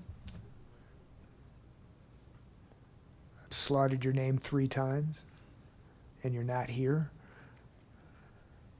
Is there anybody else in the audience who'd like to come up and speak? Having not been on the list doesn't preempt you from coming up and sharing your thoughts. Chris Conklin, going once, twice, and now I will close the public hearing aspect of this meeting and turn it back to the commission, and I'm going to take the lead and ask some questions, I think of Don and possibly of Jeremy, if Jeremy's still around. If not, Glenn, maybe you'll have to pinch hit here. Specifically, I'm looking at, it's attachment 8 of the materials that were submitted to us, which is the 2023 ordinance approving the concept plan.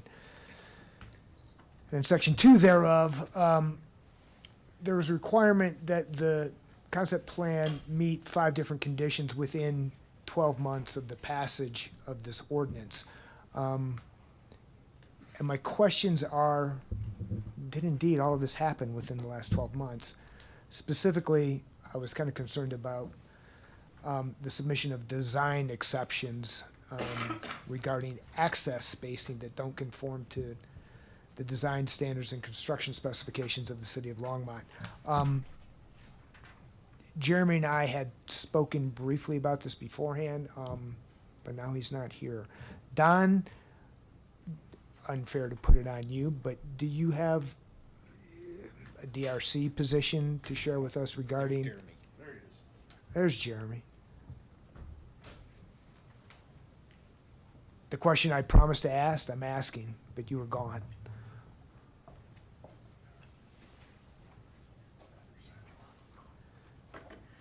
Welcome back. Thanks. So the 2023 city ordinance approving the concept plan required certain matters be completed within 12 months of the approval. Specifically, satisfaction of submission requirements, completion of an updated traffic plan, submission of design exceptions, and a requirement that the massing character study represents the quality of subsequent development and that the number of units is limited to 63. With respect to the matters requiring affirmative action, and Don, I guess you can weigh in, and Jeremy, you can confirm. Those were with respect to the concept plan, or did they apply to this preliminary plat application that we're looking at right now?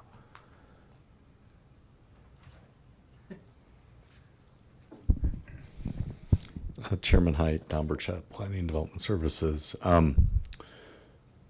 What I would, I did not work on this project in 2023, so I spoke with the planner who did. I can tell you that my understanding of the conditions 2 through 5 was that these were items that the intention was that they be met at any final approvals. So that everything, for example, the traffic studies would be updated, that the exceptions would be approved, that, in other words, the approval of the concept plan was not granting any kind of variances or modifications to the standard because the design of that concept plan that was approved did not have the detail nor make a request to be granted a variance. And we wanted to be clear that no one would come back and go, well, we showed you the road was going to be in this location, council approved it, you have to let us put it there. That was the intention of those conditions 2 through. I think what probably should have happened, and I I'm as responsible as anybody sitting here at this meeting, is that we probably should have noted that those were not conditions of the recording of the actual ordinance, because item number 1 is from the land development code requirement that is standard for all ordinances that we approve for land development.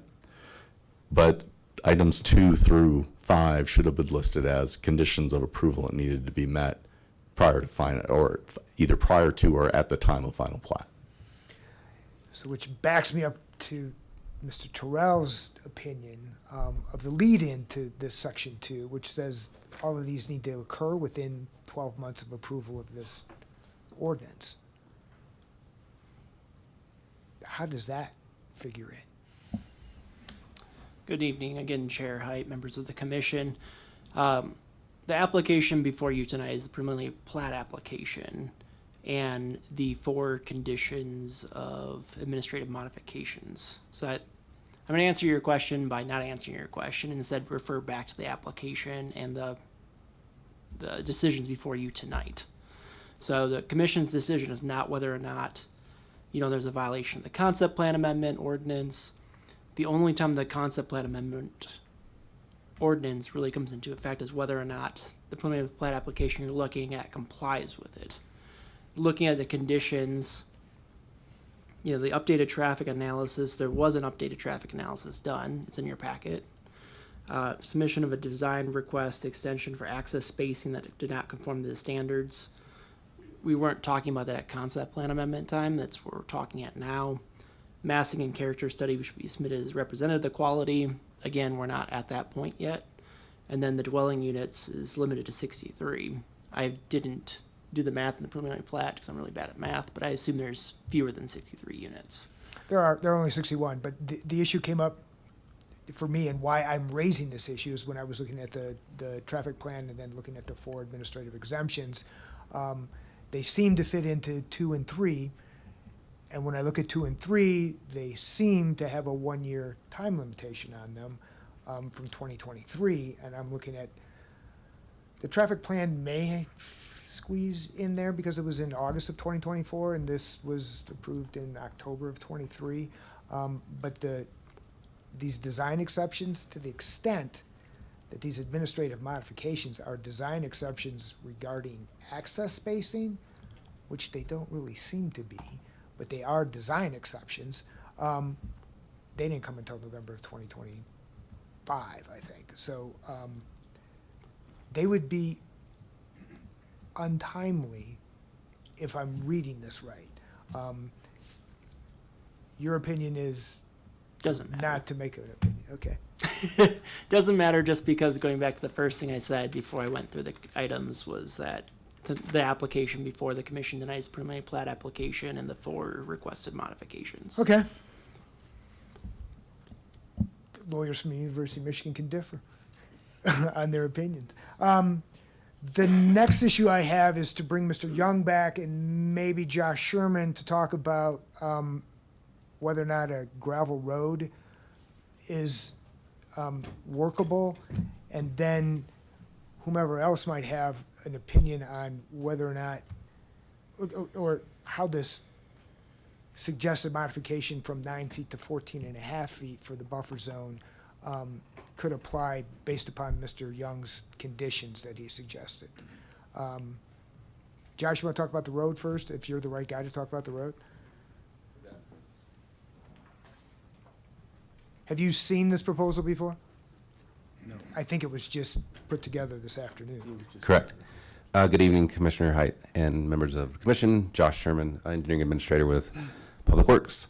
Correct. I have not seen, nor as far as I know, any of the Public Works staff seen the proposed conditions that the developer has provided. Okay. Other than now, so I would only reiterate what planning has said, which is part of the requirements of staff was that a public right-of-way be dedicated in the east-west direction for connectivity, to meet the code intent of connectivity between this proposed subdivision and future development to the west. And with respect to dedicated roads, do we allow those to be partially developed and used as parking? Typically, no. So what's shown in the packet and what's in the plans for the preliminary plat are shown some future improvements of that right-of-way. But as of right now, those future improvements are not required necessarily as a part of this development, right? So build out of that right-of-way is not necessarily intended or a functional requirement of this development. More basically, granularly, is it permitted, if this is a dedication to the city, can a private developer then go ahead and partially develop it without some type of city approval or participation? We would certainly want to have some review and input on any proposed improvements within that right-of-way, yes. Okay. Thanks. Mr. Young, you more to add? Yes, I completely agree with Josh. The condition that I enumerated said that, and we can make this available to you if you decide you want to make this a condition of the approval tonight, is that we would endeavor to try to get it approved, and if it was not approved, then the project would be allowed to go on without this parking being there. Do understand we've got, I think, 182 parking spaces where 140 would normally be required. It shouldn't be an issue, but as a, part of our community, cohesiveness and all, we wanted to accommodate where we could. And So, to clarify one issue that a member of the public raised, which is that possibly, apparently, there's 3 unassigned surface parking areas in the development? well, if you recall from staff's presentation, there's actually 15. So there's 12. So you've got Spruce Street. We gave up 9 feet on the end of our property to recess 12 parking spaces off of Spruce Street. And then we have 3 additional ones at the bottom of the site. Okay. And then each one of so 33 of the homes have a 2-car garage and an 18-foot wide driveway that can also accommodate 2 cars. So there's a lot of extra parking on the 4 site. more cars. Yeah, 4 cars, okay, yep, tons of parking. great. Your second Condition? conditional offer, right, with respect to the buffer zone to move it to 14 and a half feet from 9 feet. Am I Right. understanding that correctly? Conditioned upon allowing within that setback, I call them appurtenances, a 3-foot wide patio, a foundation, and a egress window well?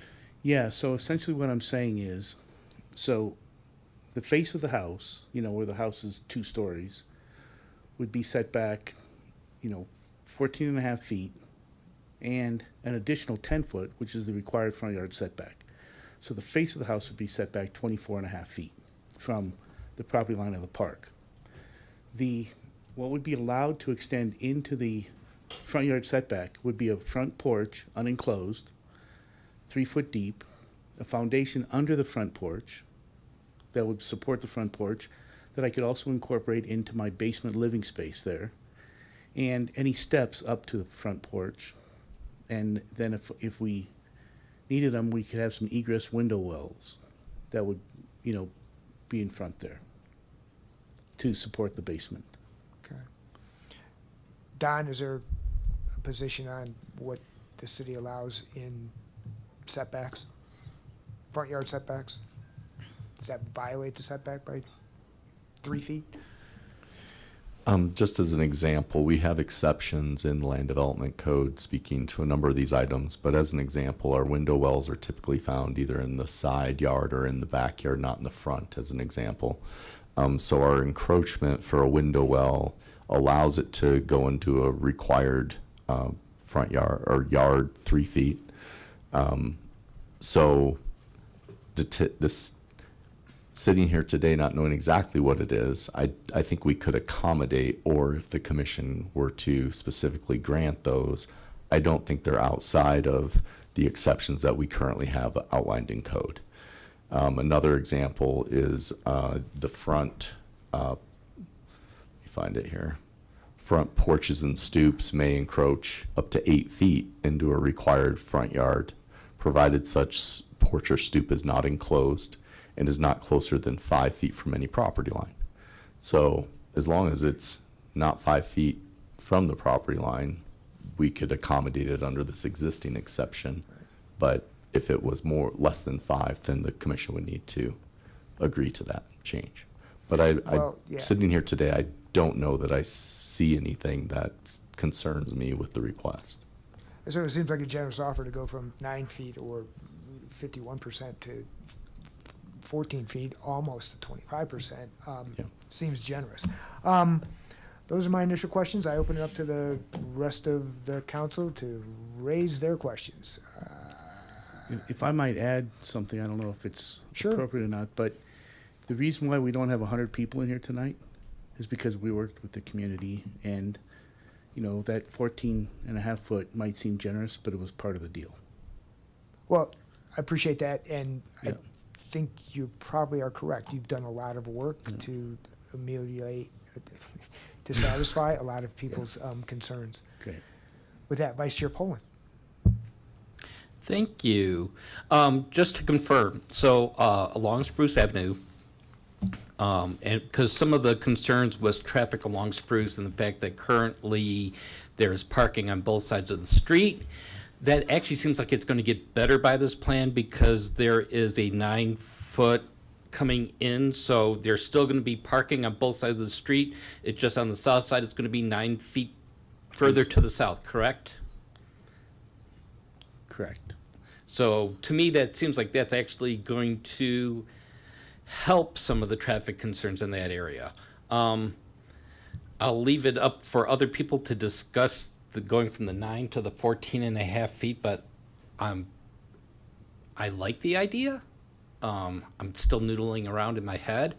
With the park place and the parking, so we need to have a right-of-way established for a road to go east-west. And how wide is that road, or how wide does that right-of-way have to be? So we've dedicated 30 feet there. Okay. Don, and how wide does it have to be?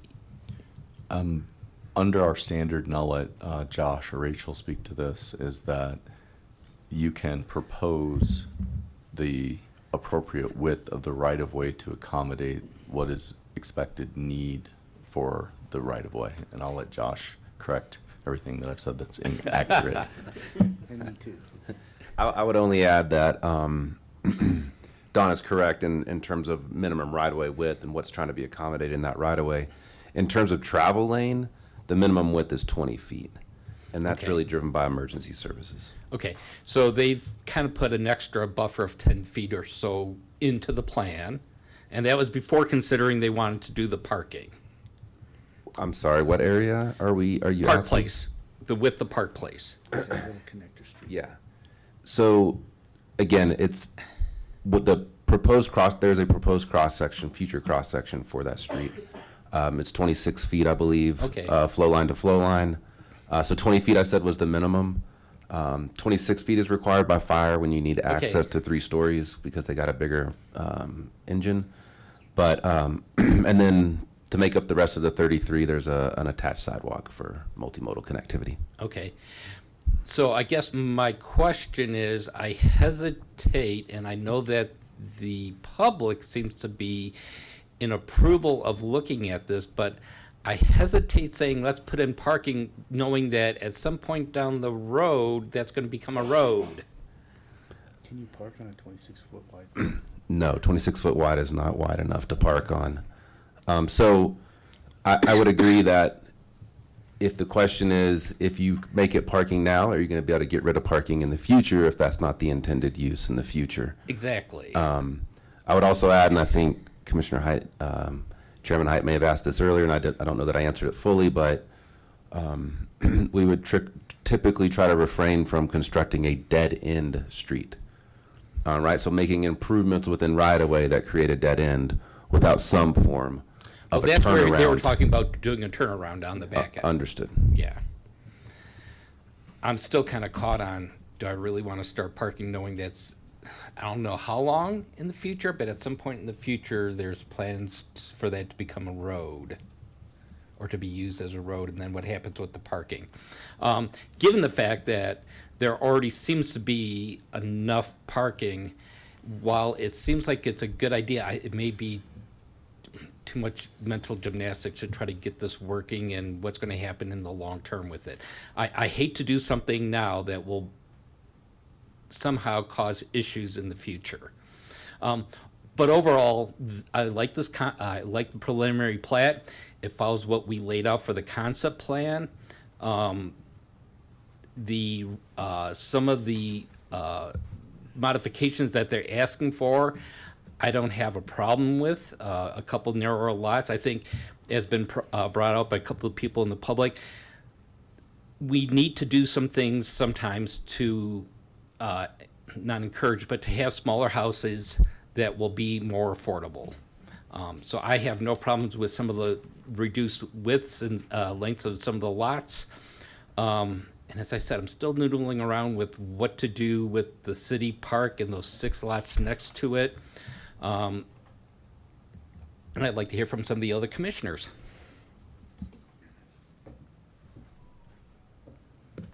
I'm going to take the opportunity to ask Jeremy another question, which is with respect to administrative modifications. As I read, I think it's 1502080B. Any property that used to be PUD, there are no percentage limitations, or the director has the authority to ignore, or to make any adjustment. And this property, once upon a time, was zoned PUD. Do you see that? Do you agree with that? Good evening again, Chair Height. That is what the code says, and I grant and confirmed it was zone PUD. But moreover, the one right before it, C, it talks about infill development, and this has been determined to be infill, which is not subject to that 25% requirement. And meaning it could exceed the 25%. Yeah, I see that both accommodate get you to the same ends. Yes. Okay. I just feel better about infill versus the PUD because that might have lapsed, and I'm not exactly sure how we'd consider the lapse versus any of that. So, Point taken. Seat 7 is, I'm so sorry, Commissioner Earl. Thank you, Mr. Chairman.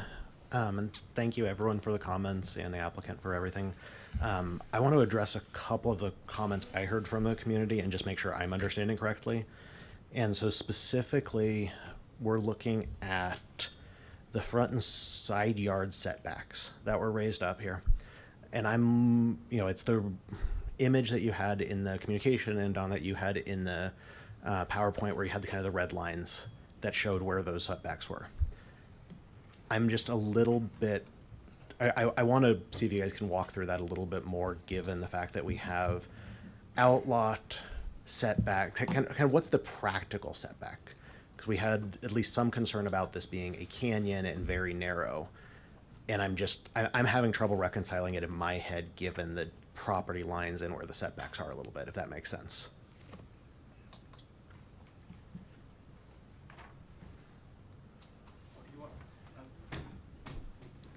So typically, when we started this, basically there would be a center line where the property would be.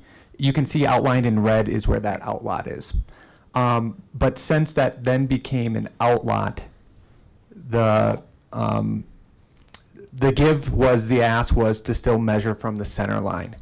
So the distance between those buildings, just to give everyone the real numbers, is from porch to porch is 20 feet. From building face, at a minimum, the lot, they move a little bit and they get a little bit wider than that. And from building to building is 25 feet.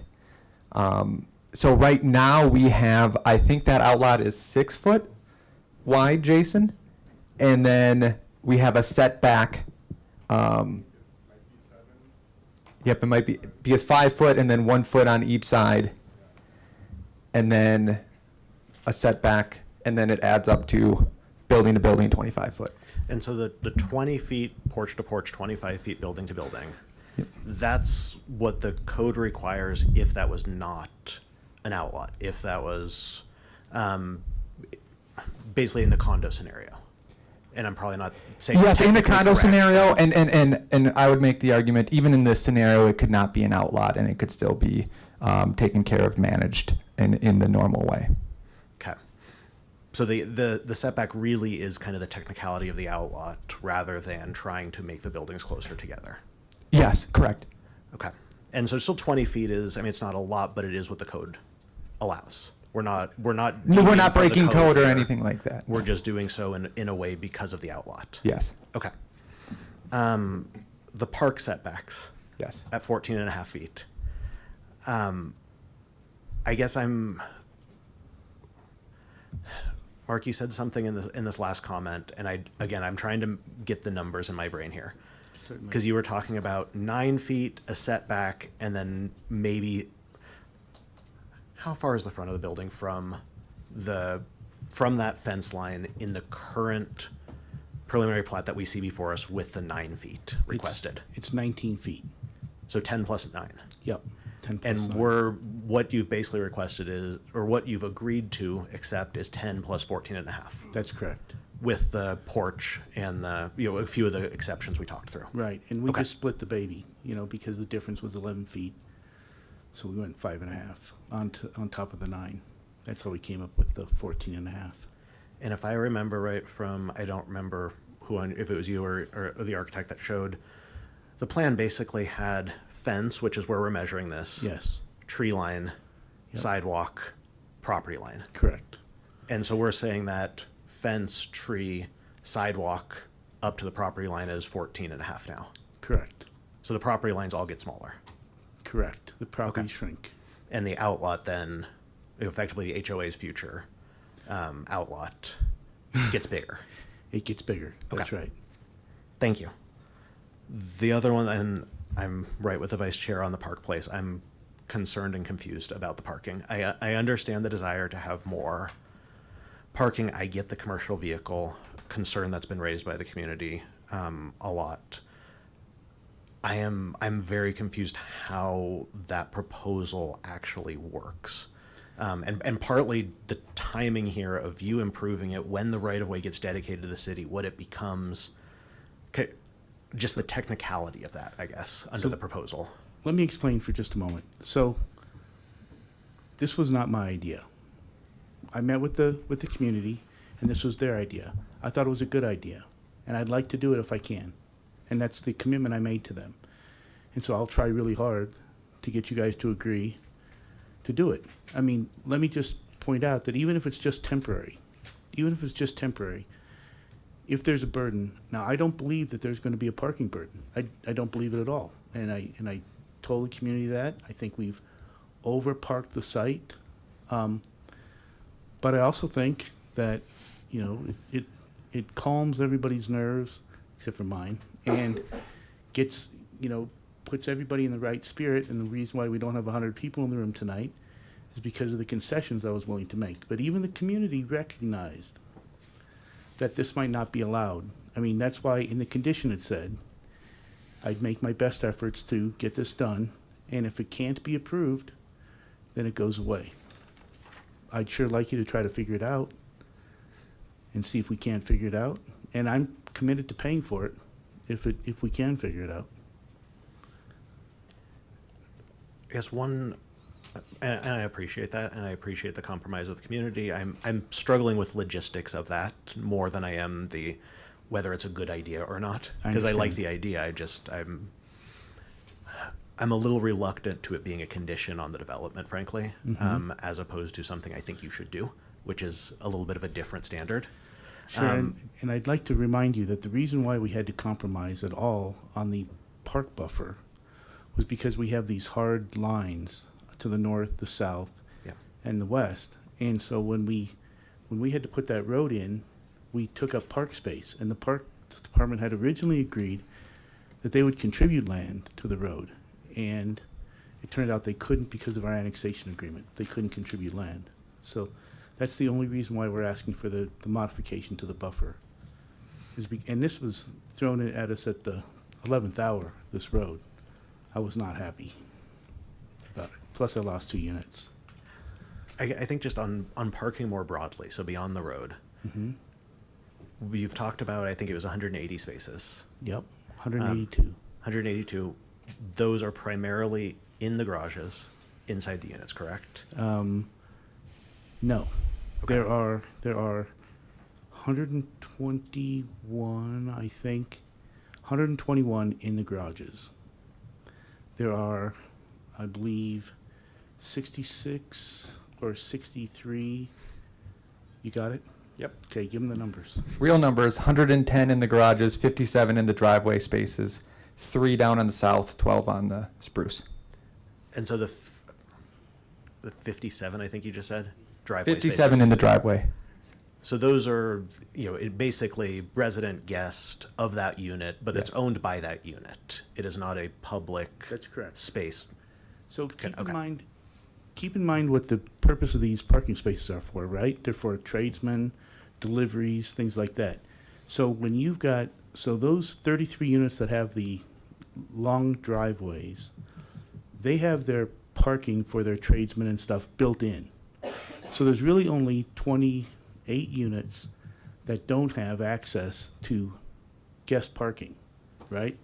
28 units. So if we supply for that, if we use the 0.2 units per parking spaces per unit, that would mean we should provide you about 12, I believe, units. No, 6 units. We should provide 6 more parking spaces, which we have 3 there. So there are 3 units, 3 at the lower part and 12 up on Spruce in the land that we've dedicated for that parking. So we've amply parked the place anyway. Understood, and I appreciate that. I'm really just trying to make sure that we're basically addressing what the community is raised concerns about. I mean, when I looked through the preliminary plat, I believe it meets the criteria that we have to review. I believe the variances on the lot width, the transparency, and the front set yard side backs, I'm okay with those. Frankly, I'm not too concerned about the 9 feet, but the 14.5 is even better. On the landscaping buffer, it's really the Park Place parking. I'm just logistically struggling with recognizing that it is an attempt to provide a solution above and beyond what's required. I'm having trouble wrapping my brain around how we do that from a condition standpoint. But Understood. I'll go to other commissioners for questions, and appreciate you being so willing to talk through it with us. I won't. I'll go to Commissioner Poland. Don, real quickly about the park. Currently, there's no parking shown for it. When we create city parks, do we often, sometimes, never include parking at the park? Commissioner Poland, on the plan, the applicant is proposing to provide some parking on Spruce Street on the north end of the park. That's my understanding from the preliminary plat. And as a standard, it typically is determined from the park department when they are programming the park what the need will be for parking. So, for example, a large community park like Sandstone Ranch, ball fields, things like that are going to have more people that are going to be driving, that it's going to serve more than just the neighborhood because it's a draw. So the parking that is intended and provided in those is at a greater level, but the Parks Department determines what that is. When you get to these smaller community parks or neighborhood parks that are truly meant to serve more of the neighborhood, they're not meant to be a destination park. So we do expect there will be some families that will drive over to the park because maybe they live on the other side of 3rd Avenue and they just want to come down to this park and use maybe a new swing set or something that their children enjoy. There will be some parking there that's provided, but the determination of whether additional beyond what's added to that street would be up to the Parks Department when they're programming the construction of this park. And my understanding of the way that the programming works is that the Parks Department works with the neighborhoods and invites them to help to design and understand what they feel they need in the neighborhood, not just what somebody who's sitting in an office 3 miles away thinks is the appropriate construction for that park. Okay, thank you. I have a second question now. This is in regards, looking back again at Park Place, but we're looking at the preliminary plat, and there's going to be a final plat. And I kind of am antsy about trying to do something about this in the very short term here tonight. I'm just wondering, what kind of differences can appear between a preliminary plat and a final plat? And is this something that can be evaluated by staff between the two and then added to the final plat if it's deemed appropriate?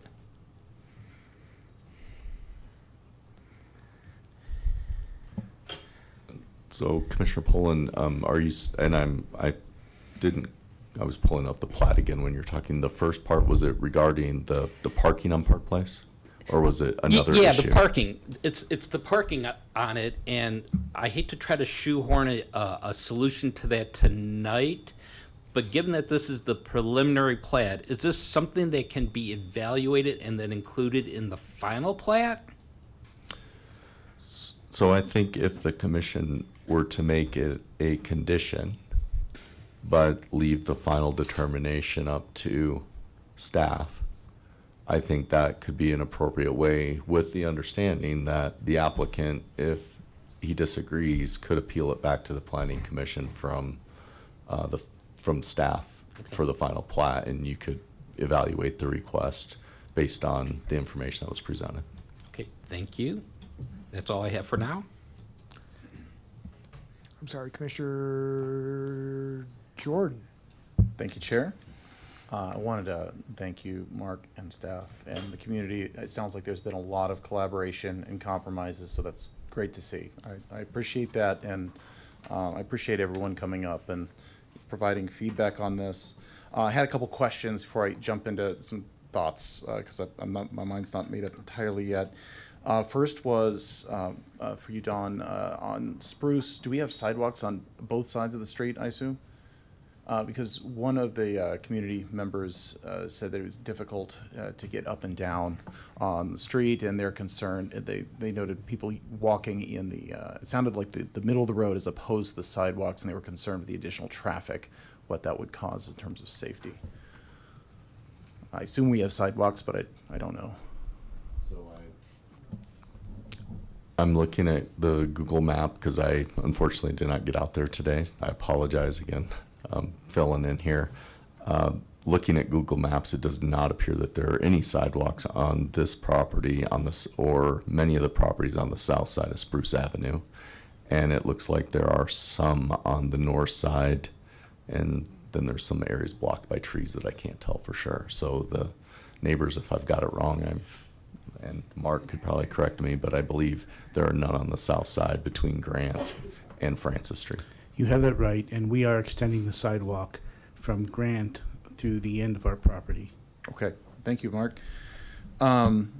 The question I had, I also understand Spruce is narrower than what we would build today if we were building a new street. It's narrower than the 30-foot or something like that. I would have to defer to Public Works on that. Okay. I'm not the expert. Josh, maybe you can. Good evening, Commissioner.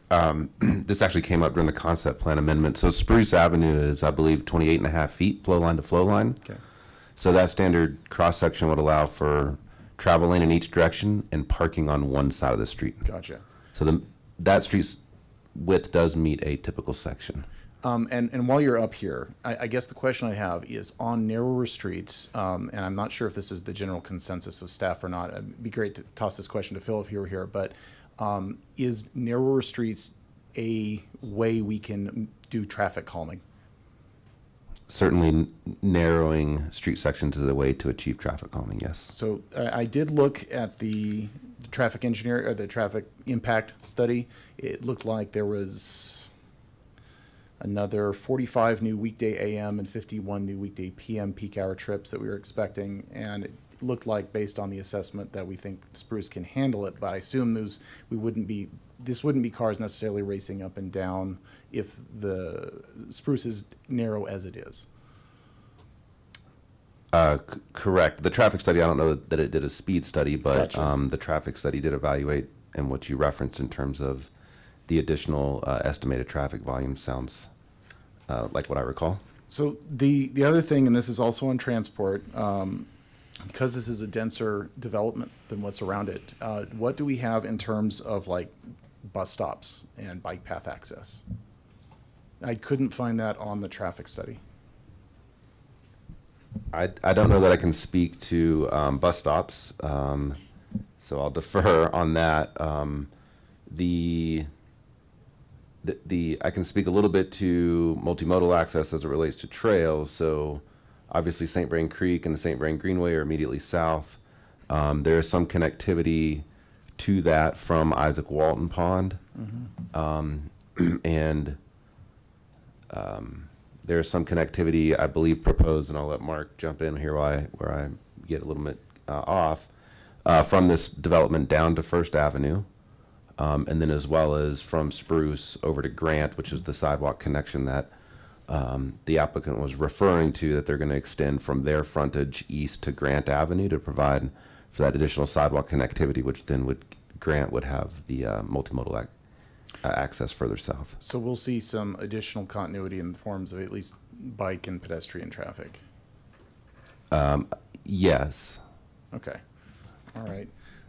Sorry, I'm kind of going through my notes here. On the like fire access and whatnot, I know we're kind of tight in the middle there. I assume that the fire department has reviewed, and pardon me, I thought that was in one of the attachments, but we're good from their perspective in terms of access with all the equipment that they would bring in. Yes, the fire department has reviewed these plans. And what about the narrowing of setbacks? Does that pose any additional fire risk of fire moving from building to building?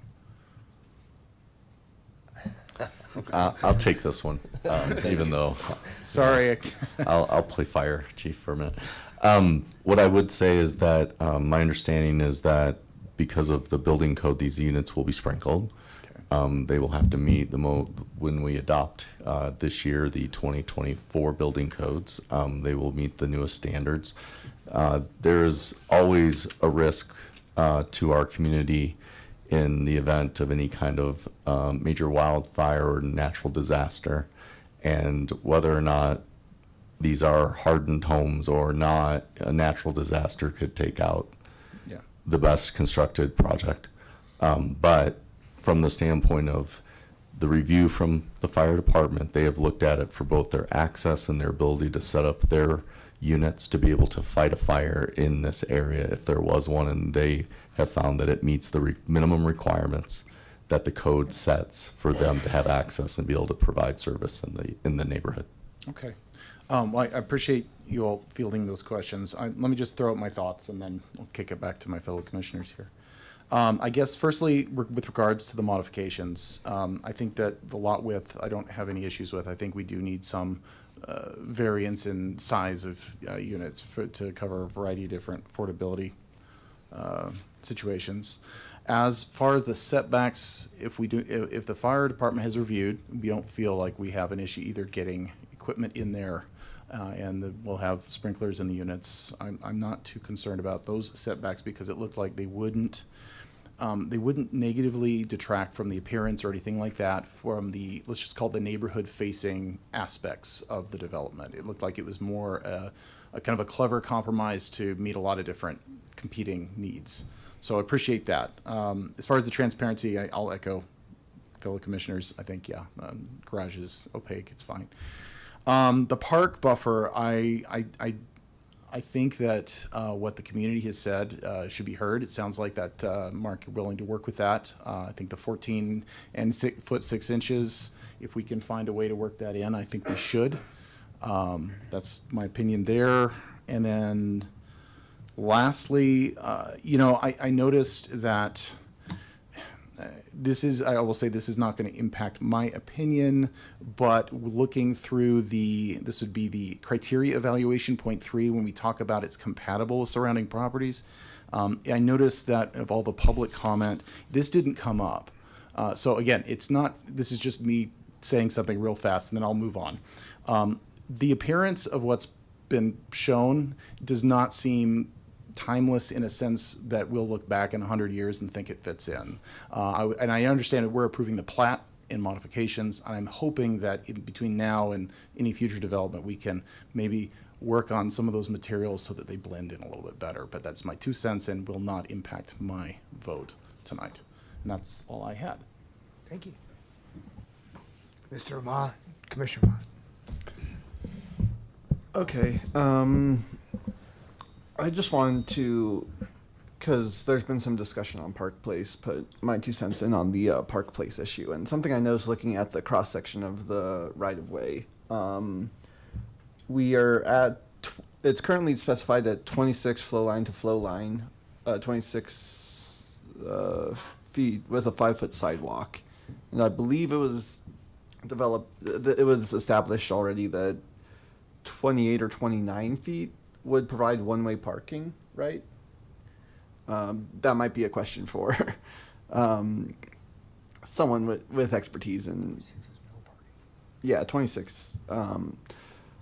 But I am curious, I guess the main question is, would we be able to have a sidewalk rather in the road right-of-way in the park area? I don't know if that's something that would be doable, rather than dedicating the road right-of-way and then being able to dedicate some of that right-of-way for parking. Is that something that's workable? So I can address the first part of the question. Yeah. I'll refrain from addressing the second part of the question Understood. since I don't want to speak for the Parks Department, but 28 and a half feet, it was the dimension for flow line to flow line for 2 travel lanes and parking on one side. Okay, so with a 33 right-of-way, it's potentially feasible to have a 28 and a half flow line to flow line, roughly. We would also want to maintain the multimodal access, which is the sidewalk.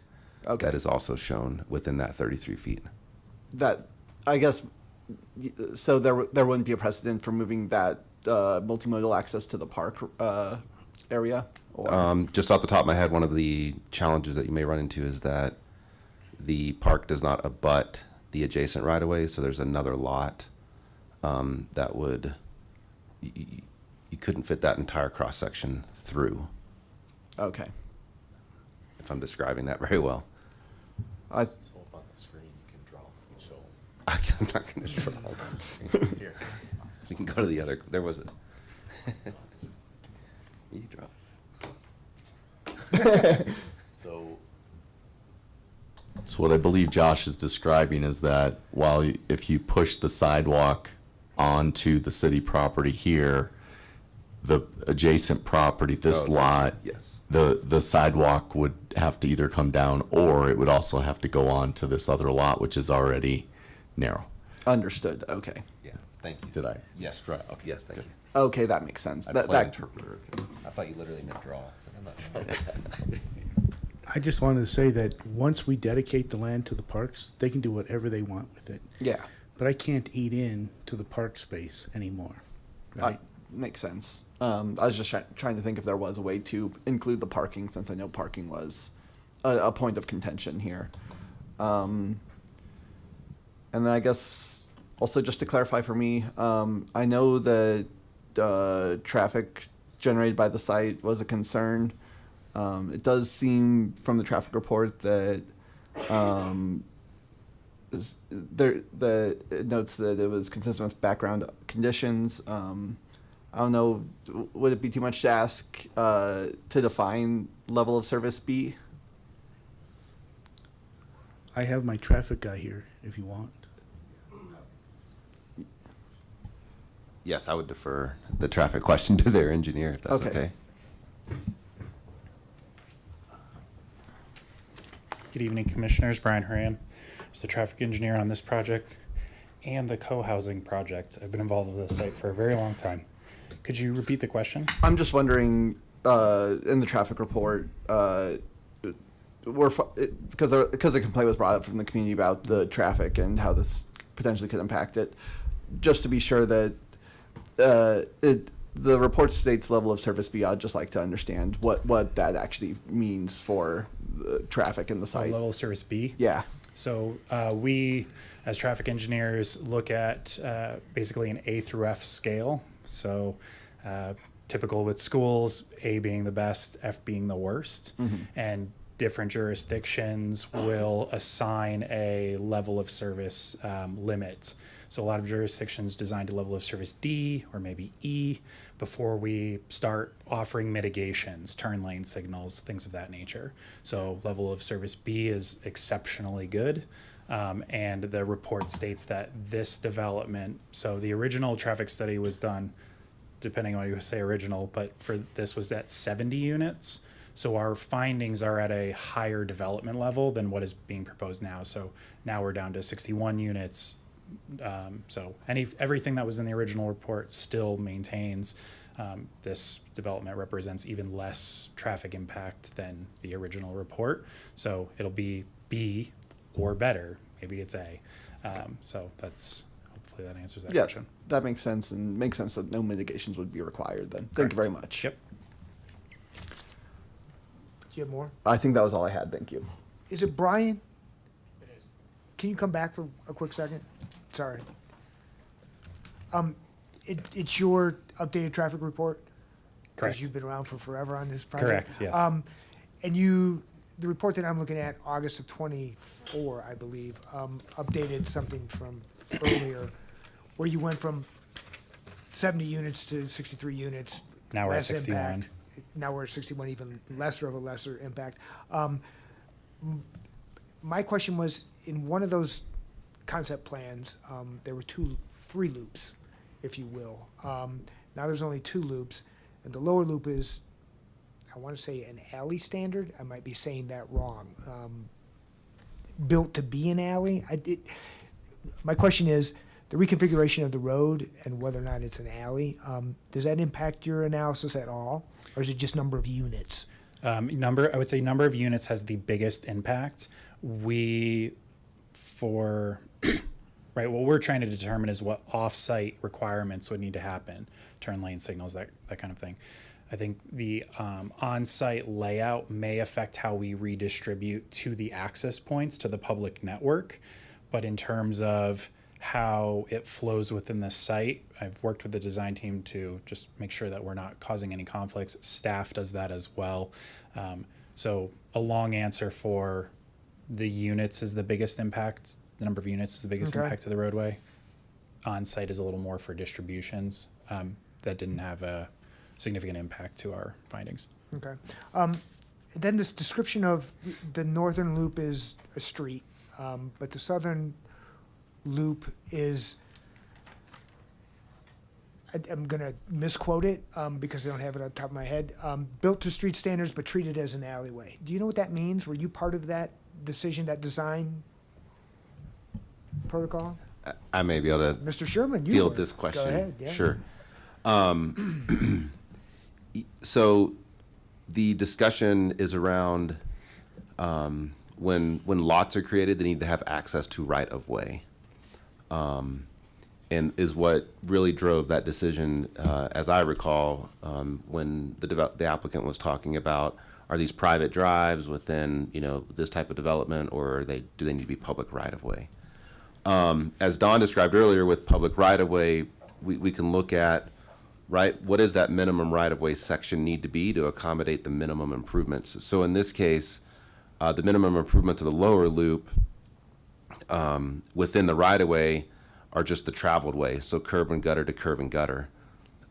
Maybe the best description was what I heard earlier, is the right-of-way has been deconstructed a bit, so that multimodal access is that is traditionally provided within the right-of-way is being provided within the development, just in a different location, right? It's those sidewalks that are bringing users to the front doors.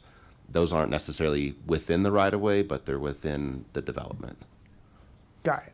And I think the comment was, I think it was from Mr. Jones, that deconstructed, but the reconstruction is a little off in terms of if you account for all of the amenities that were in the originally to be constructed road.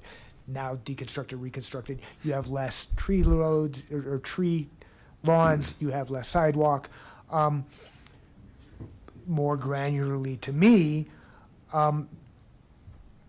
particularly looking at note 6 in the plat, and then looking at some other stated exemptions because the road is an alley, setbacks change, and I think that's it, that the setbacks change when you call it an alley as opposed to a street. Is that correct? Are the Am I setbacks the same? misunderstanding? It's the setbacks from the property line or the right-of-way, I believe, whether that's an alley right-of-way or a street right-of-way, the setback is from the right-of-way. The difference may be what we call is whether it's a rear setback or a front setback for a rear-loaded product onto that alley or right-of-way versus a front-loaded product onto that right-of-way. And so plat note 3, which caught my attention, was, it said, the lots 5 and 6 of block 5, which are, I don't know why they picked out those 2 lots. It would seem to me that the entirety of all of the multifamily lots would be exempt from the footage under 1507030E2, which basically says attached residential dwellings, townhomes in particular, the minimum street frontage is 20 feet unless access is from an alley, then they're exempt. So I believe lots 5 and 6 of block 3 are of block. Oh, I'm 5? sorry. Lots 5 and 6 block. I'm looking at these. 5, you can't read it.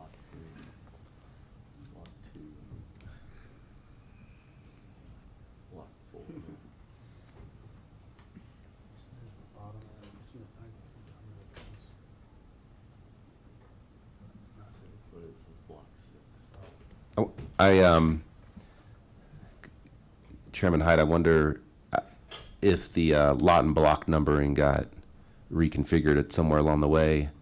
The 2 lots that come to my mind that don't front the right-of-way that need the exception are the very southwest corner that essentially take access from an outlot that, somewhat act like a private drive onto, that then gets you access onto the public right-of-way. Oh, So it's sort of like an auto court. 5 and 6 of block 3?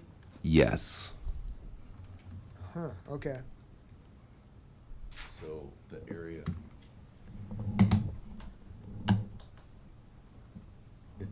Josh is talking about these 2 lots right here. The block numbering must have gotten changed at some point, but it's these 2 lots. They have a an outlot in front of their property, so they don't meet the requirement for the frontage requirement on a public right-of-way, the width requirement. So that's what that note is talking about. So our code says if you're on a street, you have to have, I'm making up a number, 25 linear feet of frontage on a road. It says 20, but go ahead. Okay, well, sorry. You were Yeah, close. I'm pinch hitting here today, guys. You guys are lucky I'm hitting anything right now. But so what that is saying then, that exception is that this lot, we know, does not have the required frontage on a street, and neither does this one. And it is an outlot that gives them access. We could have said, hey, give us the right-of-way give it to us as right-of-way. But then when we're looking at it from a maintenance and taking care of it from a city standpoint, having a dead end that only serves 2 lots is not an efficient way for us to maintain service. So we asked that be put into an outlot and said that we would give them that exception. And you took that? I took it. You had no choice. Okay. Well, that explains a lot. Yeah. Help me clarify what we were doing, and was that the reason we were treating this as an alley? But it's a different matter altogether. Good enough. Now I will, recognize Commissioner Wang. Okay. So off that conversation, I just want to verify both the northern loop and the southern loop of Sherman Circle will be turned over to the city for their maintenance and repair, Correct. along with Park Place. Correct. Okay. Okay. And I have a question for Mark. This is a follow-up to a comment you mentioned at the neighborhood meeting back in May 2014. Okay. March. You mentioned that you were going to connect Spruce Street down to First using the alleyway on the west side of the property. So, Right of way. It looks like you only connected it up to Park Place, but you did not extend it all the way up to Spruce. so I don't know, I don't have access to that alleyway. That's not ours, and I don't even know how it's governed right now. It looks like, according to public records, that is an actual connection that's available. So, can anybody address that? Because we looked into it when we were trying to make our backup, our turnaround for the cars. Let me put up a drawing that might help.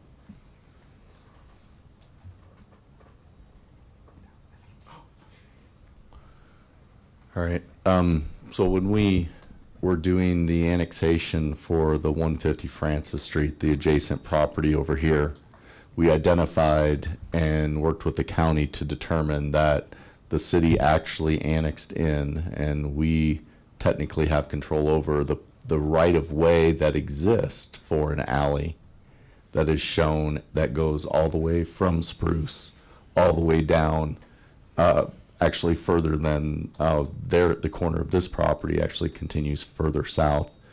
And that is part of the place where we are building and proposing to build the connection to get down to First Avenue for pedestrians and bikes to be able to get out of this neighborhood, and or people from the north to come through this area and go and use that area. So we'll use part of that alley for that. What happens to it going north, since it's adjacent to the park folks could look at that and determine if there's a use that they could see being viable. Okay, and I was looking at the records. It looks like that right-of-way dead ends at 1400 First Street, and it continues to First. So have you talked to the Hildebrands about using their property about this? So I could probably find it if you want to move on to another question, but my recollection was that when the Hildebrands came in and were annexed, in the annexation agreement, there was language related to that they would work with us to be able to accommodate a future trail to get down to that First Avenue. Mm-hmm. I can try to find that in the annexation agreement. If you guys want me to look that up, I'll do a quick search, see what I can find on that for you. But that's my understanding, is that we ensured a way for it to be constructed. Whether or not it exists today, I can't tell you that. Okay, and as a follow-up to that then, currently there's that community path from First to Francis Avenue through the Hildebrand property. Mm-hmm. Once this north-south path is built, do you know if they're going to close the east-west part? I don't. That's not the intention. That east-west access was also acquired at that same time through the Hildebrand annexation. Okay, so once Park Place is built connecting to Francis, that east-west connection will not be closed also? Correct. It's a soft surface trail on the north side of the railroad tracks from First Avenue over to Sunset Street. That's what you're describing? No, there's a little U-turn. You jog north on the from First, you go up north from the 1400 First Street, and then at the southern end of 150 Francis, it jogs to the west and connects to the dead end at Francis. So right now there's a path that comes off Francis, comes across, and then drops down. Drive that? And so No, that's a community path. People bike it, walk it, run it. Like, Yeah. it's a very nice path to connect. I don't think the intent is to close anything off. And actually, to Don's point, I believe, if I recall the annexation agreement, it talks about the Hildebrands being required to dedicate a north-south connection from Francis Street to First Avenue, is actually how it's described. There's a similar one already in place if you, what's the street to the west?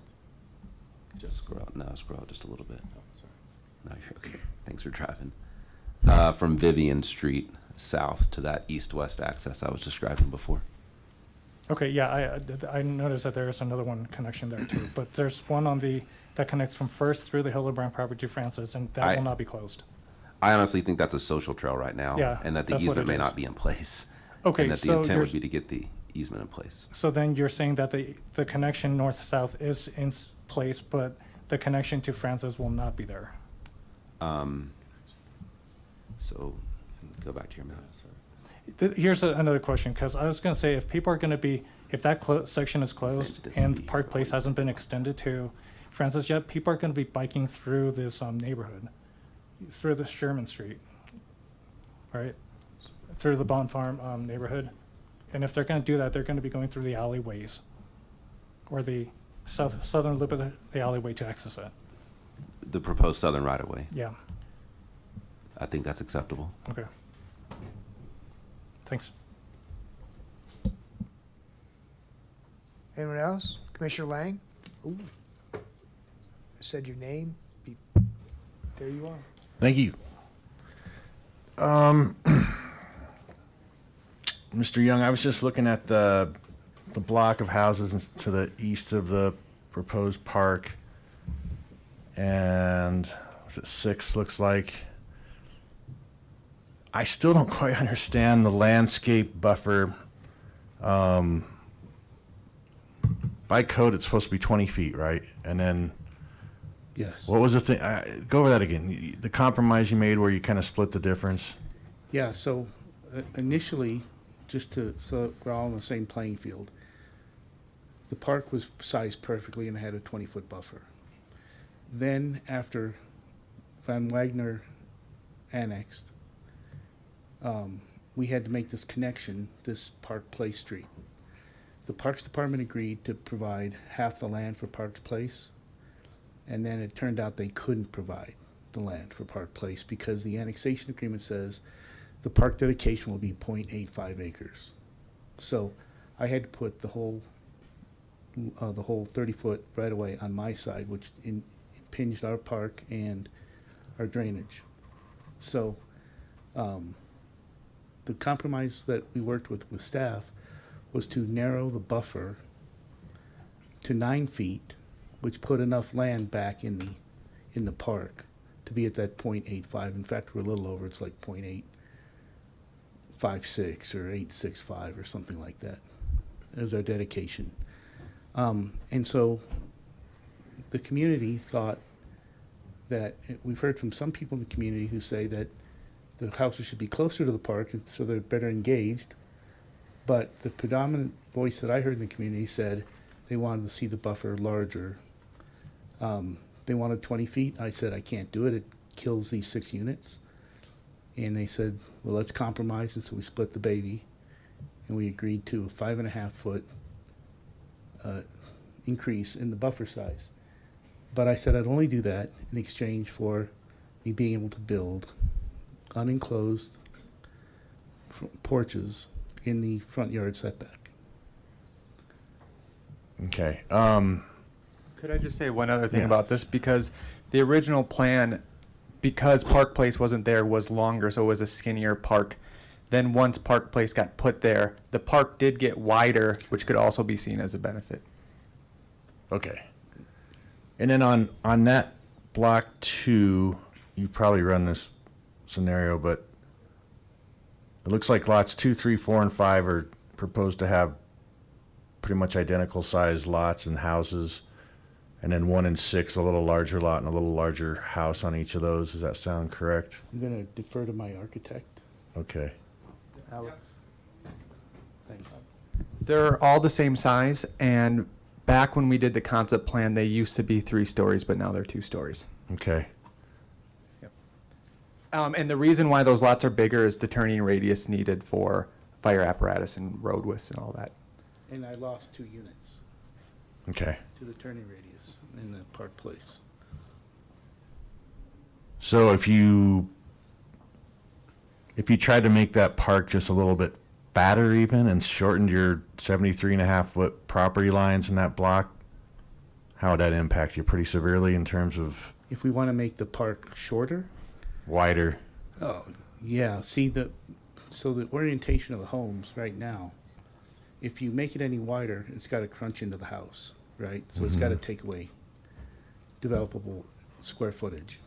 And the way that what was described to me is if we had to go to the 20-foot buffer, we would have to put the living space up on the second floor, like the kitchen and stuff like that. And so you'd enter the house at the bedroom level, which is a little weird. And plus, it doesn't, I mean, if you looked at the drawings we had showing the comparison between the two, I mean, I don't think it's going to make one lick of difference to anybody using the park, that if the houses are 24 feet away or 19 feet away. I mean, Okay, that's a good comment about the turning radius there. So that it's not so much that 1 and 6 are bigger to afford a bigger house necessarily. No. It's just, okay. I'm not even sure the houses are bigger. I don't think they are. They're all the same size.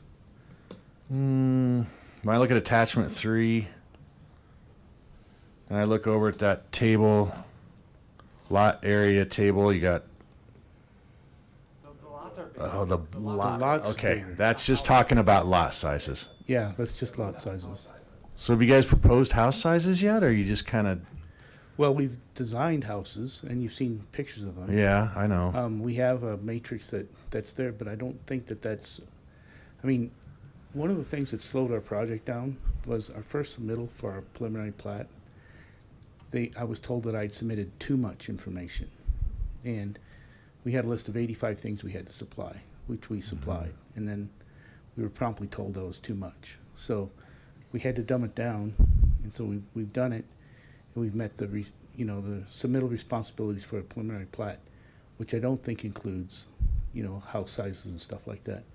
I do have a matrix that I can share, but I'd have to dig it up.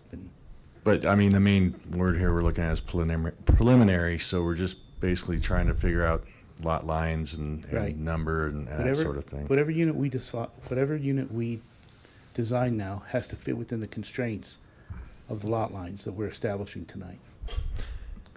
But looking at the concept plan, you're committed to, on that north and east edge, to only do 2-story That's right. dwellings, correct? Correct. Okay. And then 3 in the middle blocks? We can go 3 in the middle blocks, but a lot of that, oddly enough, is also constrained by fire. So Okay. you have to have a different distance between the units. I do think we're 3 stories on all the units in the middle, but then when we get to the park, again, those units are only 2-story units. Okay.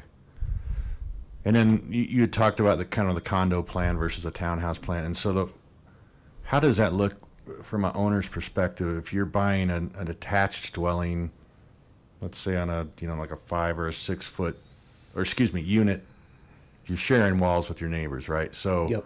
But you still own the dirt and you own the dwelling, correct? That's right. You own the fee simple dirt below it, and you don't just own the airspace. You own the exterior of the building as well.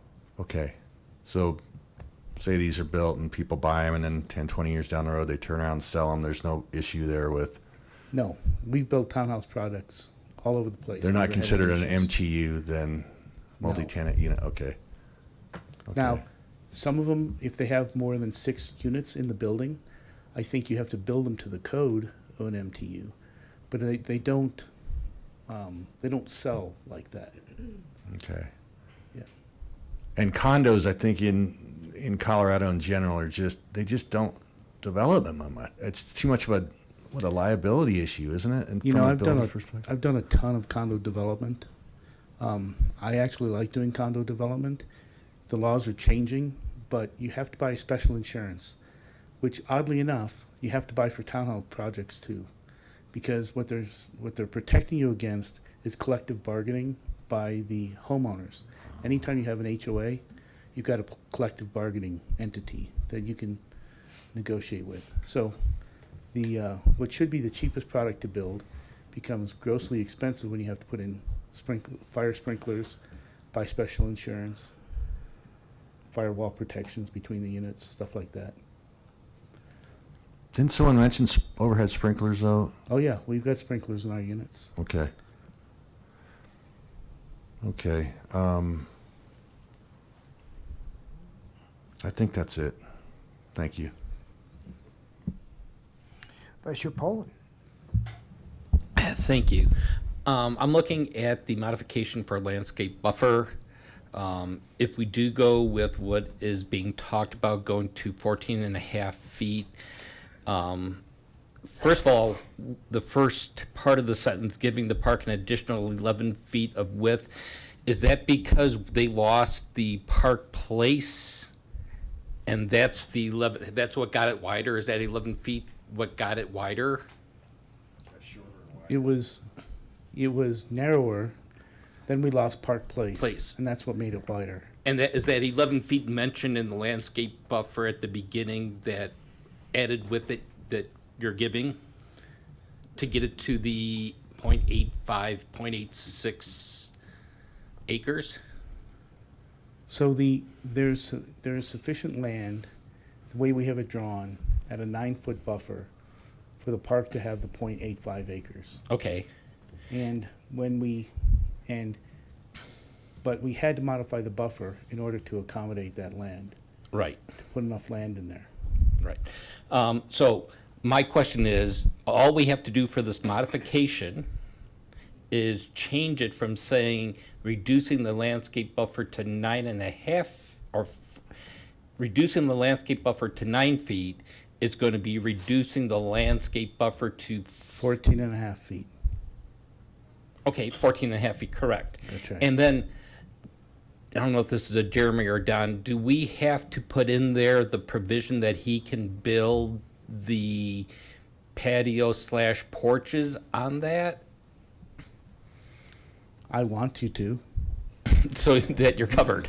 Yeah, I don't want to get in an argument 2 years from now. And Don, what would that look like? What would that terminology look like? I have it written out very nicely right here. Just so you know.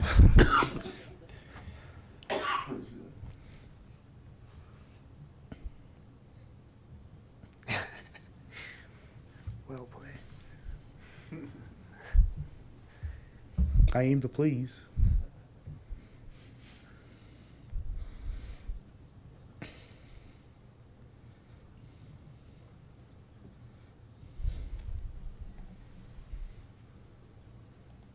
It would not hurt my feelings if you left it at 9 feet, but with respect to the community, I did promise them 14 and a half. That you would try. Yes, well, I think I said more than try. Jeremy, if we make it conditional, that he would get a 14, we'd agree to a 14 and a half foot setback if he could get permission to build a 3-foot unenclosed porch and a foundation and a egress window well. But it And turns out stairs. none of that is approvable when it gets in front of DRC. Can we have it come back to us? Can we make that condition? If he can't get the approval that he wants, can we then ask that it come back to us to consider it again? To make it 9, to Commissioner Hyde, I think you can make this, I think you can add this language about the porch and stuff into this, and it becomes gospel once you guys approve it. I think Don's ready to.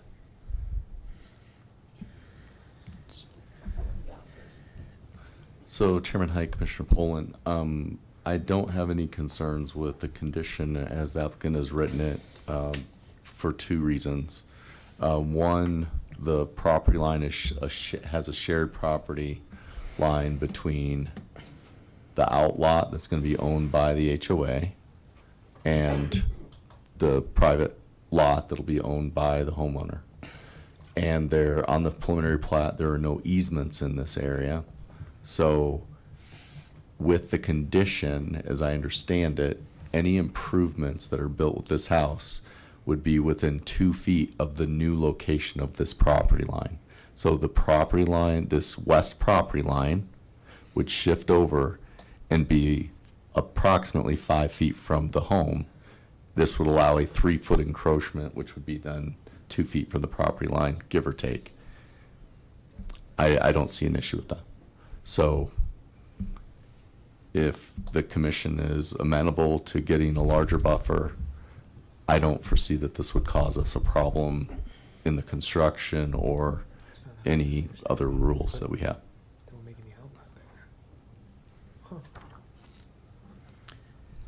Okay, thank you. Okay, you know what? I'm going to make a motion, and we can continue to debate things after it, but let's see if this will fly. I do find that this meets 1502.055 of the Development Code, 1502.060 E2 of the Development Code, and 1502.080 B7 of the Development Code. I think I got those numbers right. Finding that, I am good with the first three modifications.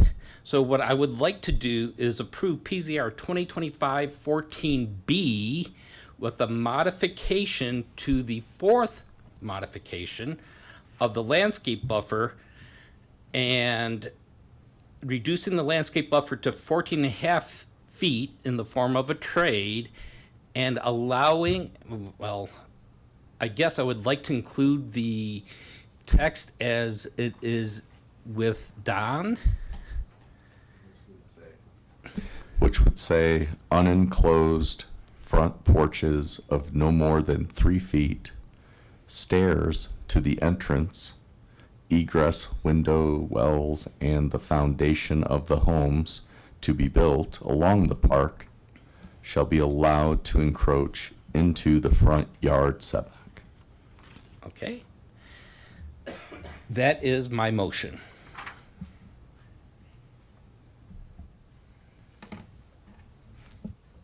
Commissioner Met. I'll press the thing this time to a second. Very good. Further discussion? Sorry, Commissioner Wang. Okay, what about the Park Place turnaround? Do we want to put that in here? I'm gonna, Wait, I can. go ahead, go back on. Okay, Commissioner Poland. I am purposely keeping that off. I think it complicates the matter. Of the vibe I'm getting from the city is that it would be a big headache to try to put in.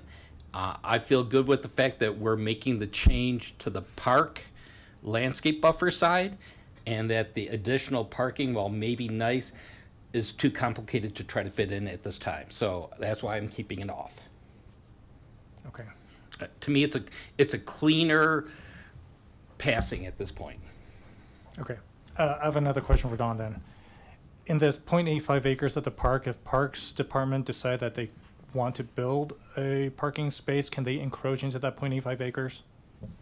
Yes, the park folks can design their park however they seem fit, and if they feel that based on feedback from the neighborhood that there needs to be additional parking, they could build that on their property. Yes. Okay, so the community can request additional parking inside that 0.85 acres when they're planning for the park.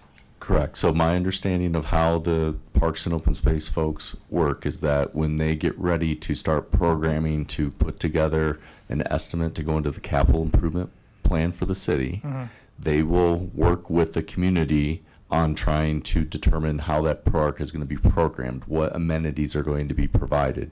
The parking could be a part of the amenity package that gets constructed. It would just use up the money that they have for parking versus landscaping or another place set or whatever the amenities were that the, you know, because obviously our budgets for a park are not infinite, right? They will set it at a certain amount, and then they'll try to plug and play and get as much as the neighborhood wants in that park with the money that they're allotted. And so they could use it for parking. Okay, thank you. I'm going to add my 2 cents, which is that I find this is a good design. I think it's a fairly well thought out, fairly well compromised with the city. I'm sorry, with concerned residents and neighbors. Not perfect, but good. I think I find that it meets the general land use approvals under 1502.055. I also find that with respect to the administrative modifications, that the lot width, as part of a creative design, it's arguably the least deviation from the standard to afford relief. that's a weird one because it's somewhat self-imposed, the relief that's being requested based upon the number of lots that the developer would like to get. With respect to the transparency and the garages, I think that that's a fine compromise and a unique design. I wanted to confirm one thing, though, Mr. Young or Alex.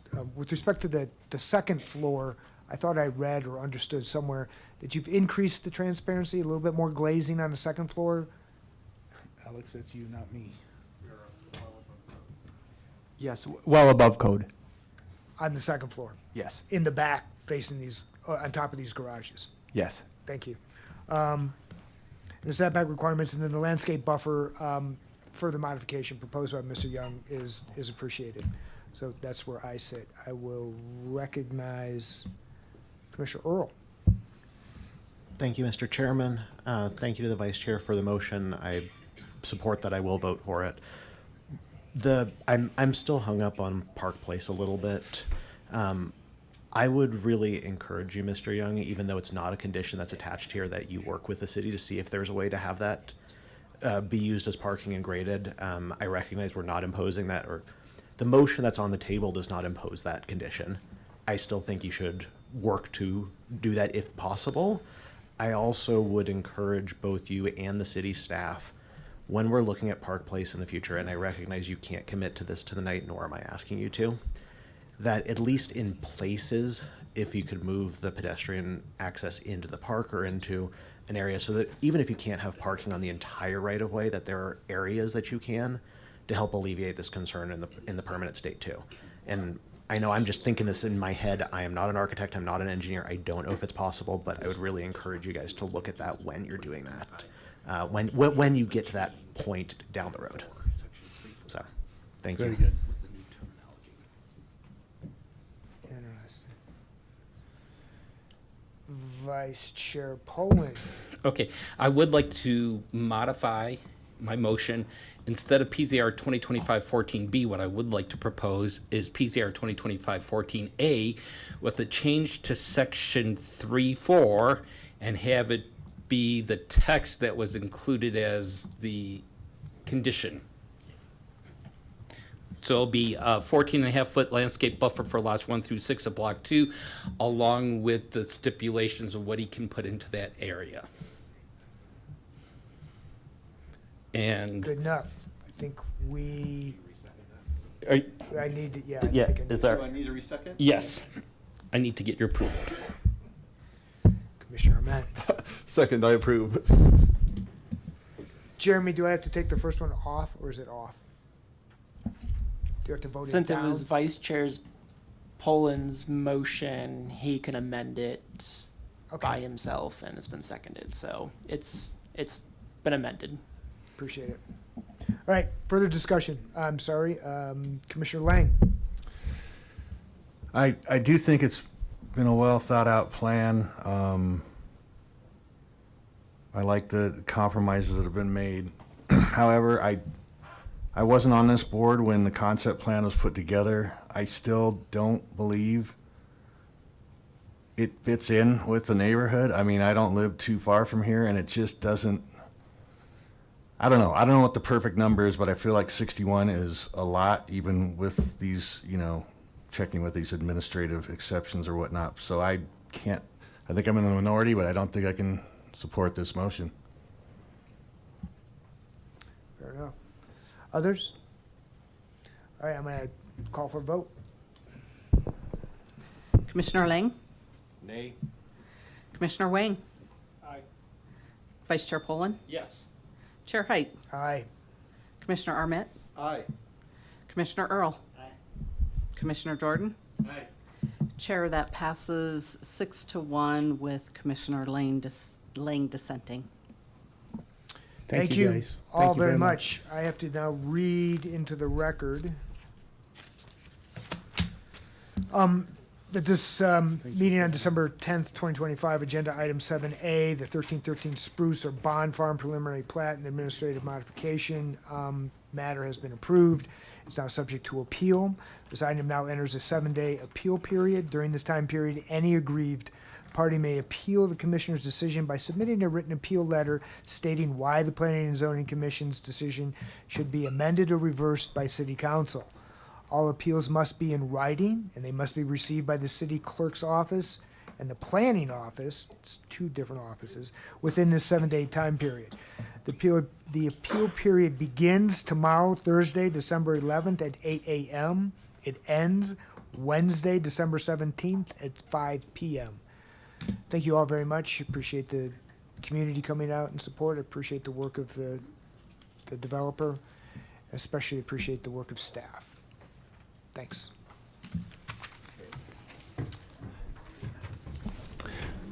Chairman, somebody left a pair of glasses here at the podium, so if they're yours, please come up and grab them. You're the 4th person to note. Glasses?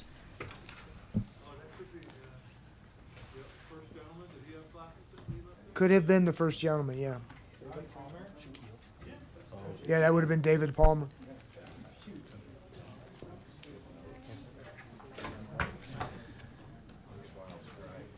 All right, moving forward, agenda item 8 is final public invited to be heard, again on matters not associated with today's agenda item 7. Public's invited to come up and speak to us about anything on your mind. As people mill around and aren't listening, I don't know that there's any other members of the public that care to speak. Seeing none, I'm going to close that.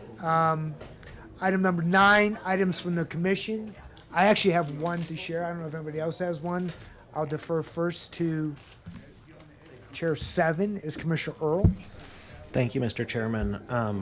A couple comments, and I'll be brief. Sorry, just you want to hit your gavel to let people know they shouldn't be talking.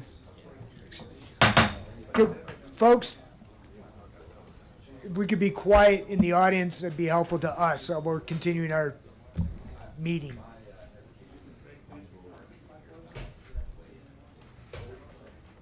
Josh. Go ahead, Ms. Earl. Thank you, Mr. Chairman. Really just want to echo, I think, some of the comments some other commissioners have made. I'm really grateful we had so much engagement from the public on this. This has definitely been, I've been on the commission since January. This is the most feedback we've gotten in a meeting, and I think, frankly, the most productive feedback we've gotten. And I appreciate the applicant, the city staff, being so willing to engage. I heard from several of the commenters that city staff sat down and walked through different parts with them. I haven't heard that before in the last year. I know that's something, Grant, Don, that your teams do on a regular basis, but I really think the fact that the community recognized it speaks to how much your staff worked to do that, and just want to recognize that and appreciate you all for that.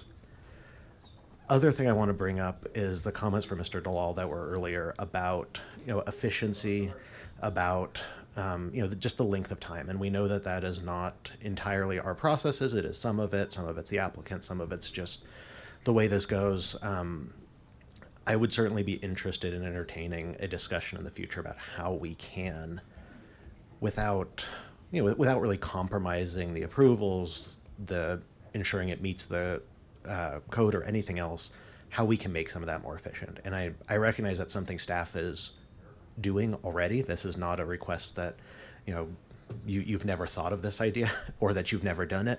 But I do think it's worthy of a discussion at some point in a study session in the future, at least my 2 cents. So, thank you, Mr. Chairman. Thank you. Vice Chair Poland. Well, darn, he took my thunder. Yeah, I was going to comment. I know that there are some items for affordable housing that helps things get through the process. I'm wondering, to kind of piggyback on, can we have like a study session just to kind of understand what those are? What's in the city's toolbox to help keep costs down, especially, and not just with affordable housing, but other housing as well. If you can do a presentation on that, I'm sure we as a commission and any public watching would appreciate that to understand what's happening with the city. And also, I'd like to also echo just thanks to the developers and to the community around there and to the city staff. I've been here slightly longer than 1 year, And I want to say that this is probably the most open communication between developers and the community, and trying to and working together to come to a resolution. As somebody said earlier, it's not going to make everybody happy. It probably makes hardly anybody happy, but there's something in there for everybody. And I just really appreciate that the developer and the community took the time to work through this. I'm hoping that it can be used as a template maybe in the future if there's other developments that has this kind, this kind of stuff going on. So that's all I had. Yeah, I did not participate in the charrettes, but I that were put together, I think, by Drew and Dan Sorrell. But I think that had some breakthrough impact on at least how the concept plan moved forward. Other comments on tonight's proceedings? I'm sorry. Mr. Jacobs. Jordan. I wanted to kind of go back to my earlier comment about this idea of in keeping with the neighborhood. A consistent design is one of our criteria. I would appreciate a study session about how we might be able to approach that a little bit more objectively in the packet. I understand it's a fundamentally subjective conversation, but I understand when we're reviewing a plat and the designs are kind of thrown around there, those are examples. It's going to be a long time before siding is nailed up. Materials are used, and we're just getting a rough idea of blocking and the size of the plats and all that.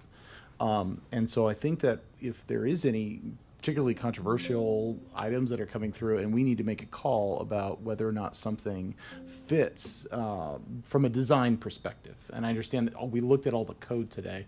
I would love to see if there's a way we could maybe tease that apart a little bit or include a little bit of other things in the packet. As an example, I think in the design there was like one example, like it looked like a house might be in the neighborhood, but it's all in the same rendering, so I couldn't tell. It'd be great to see like, okay, here's what all the house, here's a Google Street View of several of the houses that are going along. Here are the predominant architectural styles, and here's what we're picking up. Here are the materials we're using. What I saw tonight looked like just Prospect rubber stamped, of like kind of a mixed new urbanism, kind of like we're going to use all the materials. And to me, I think that's going to make, I can certainly understand why Commissioner Lang voted, and I don't understand, appearance wasn't the only consideration, but I would appreciate that. I don't know if I speak for other commissioners here. Thank you. One thing I wanted to share, it was last week or maybe 2 weeks ago, Commissioner Saunders is either a lecturer or an associated professor with CU in the planning department there. She has asked me, I think it was the second time I've come, and juried an undergraduate development classes development proposals. It was a class of, I think it was 15 people. They divided it up into groups of 3 and came up with a redevelopment plan. This year's plan was the redevelopment of the sugar mill facility, which was pretty interesting. If she asks you to participate in doing that in the future, you will be rewarded. It's interesting to see young undergraduate kids come up with ideas and figure out how that can get launched. So that was fun or interesting. Item number 10 is, well, is there anything more from any of the commissioners? Item number 10 is items from our council representative. I understand that one has been at least identified, not yet appointed. Yes, that's true. He's been identified, and it's Council Member Popkin will likely be our council representative. Item number 11, items from the planning director.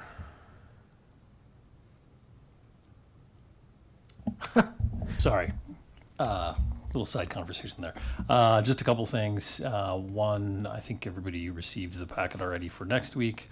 Right now, we may have one item for January, but we're also planning to bring forth kind of the proposed changes to staff's report memo for commission's input consideration in the January session as well. So depending on the complexity, I'll call it, of that item that we may have in January, we'll try to coincide those on a meeting so we can go through that if we believe we have time.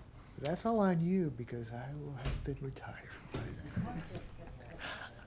Fair. Yep, next week's my last. It's like 14 years-ish. Anyhow,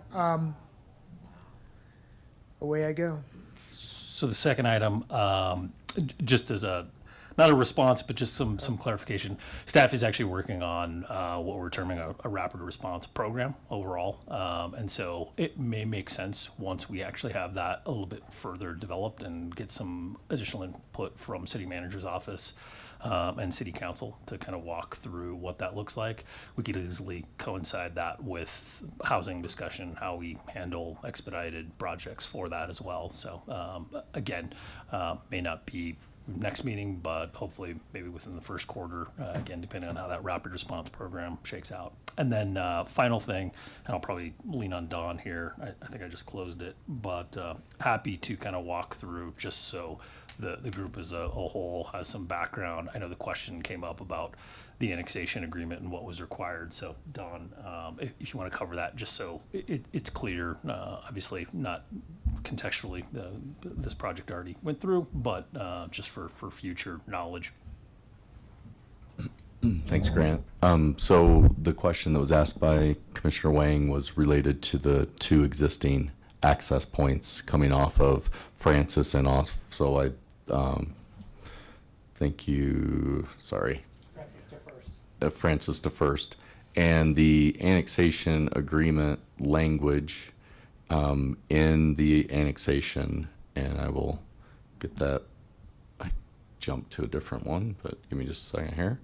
I'll read it to you. I believe that it answers your question. And it states that, and this was for the Hildebrandt property.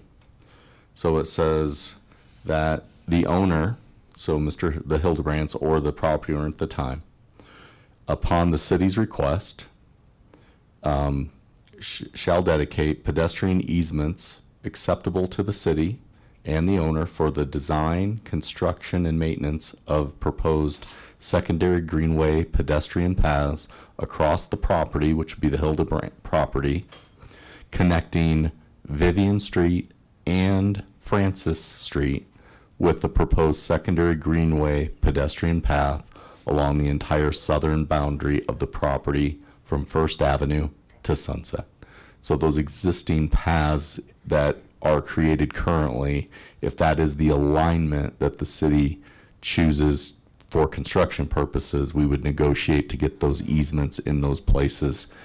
But we have the ability to get easements and keep those connections, and that was the intent of the condition.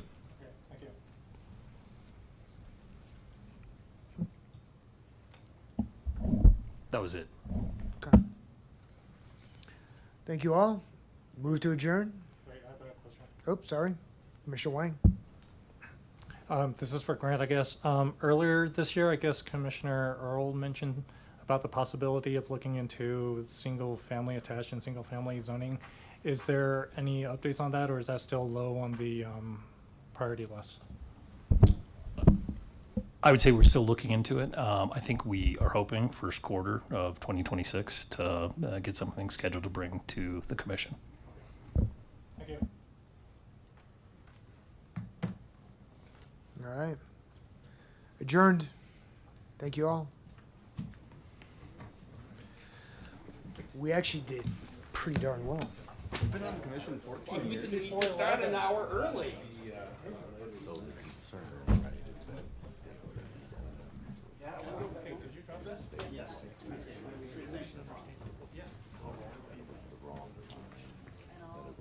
Yes, absolutely. The required notice stuff, so for sure, maybe we could follow up with a memo. Yeah.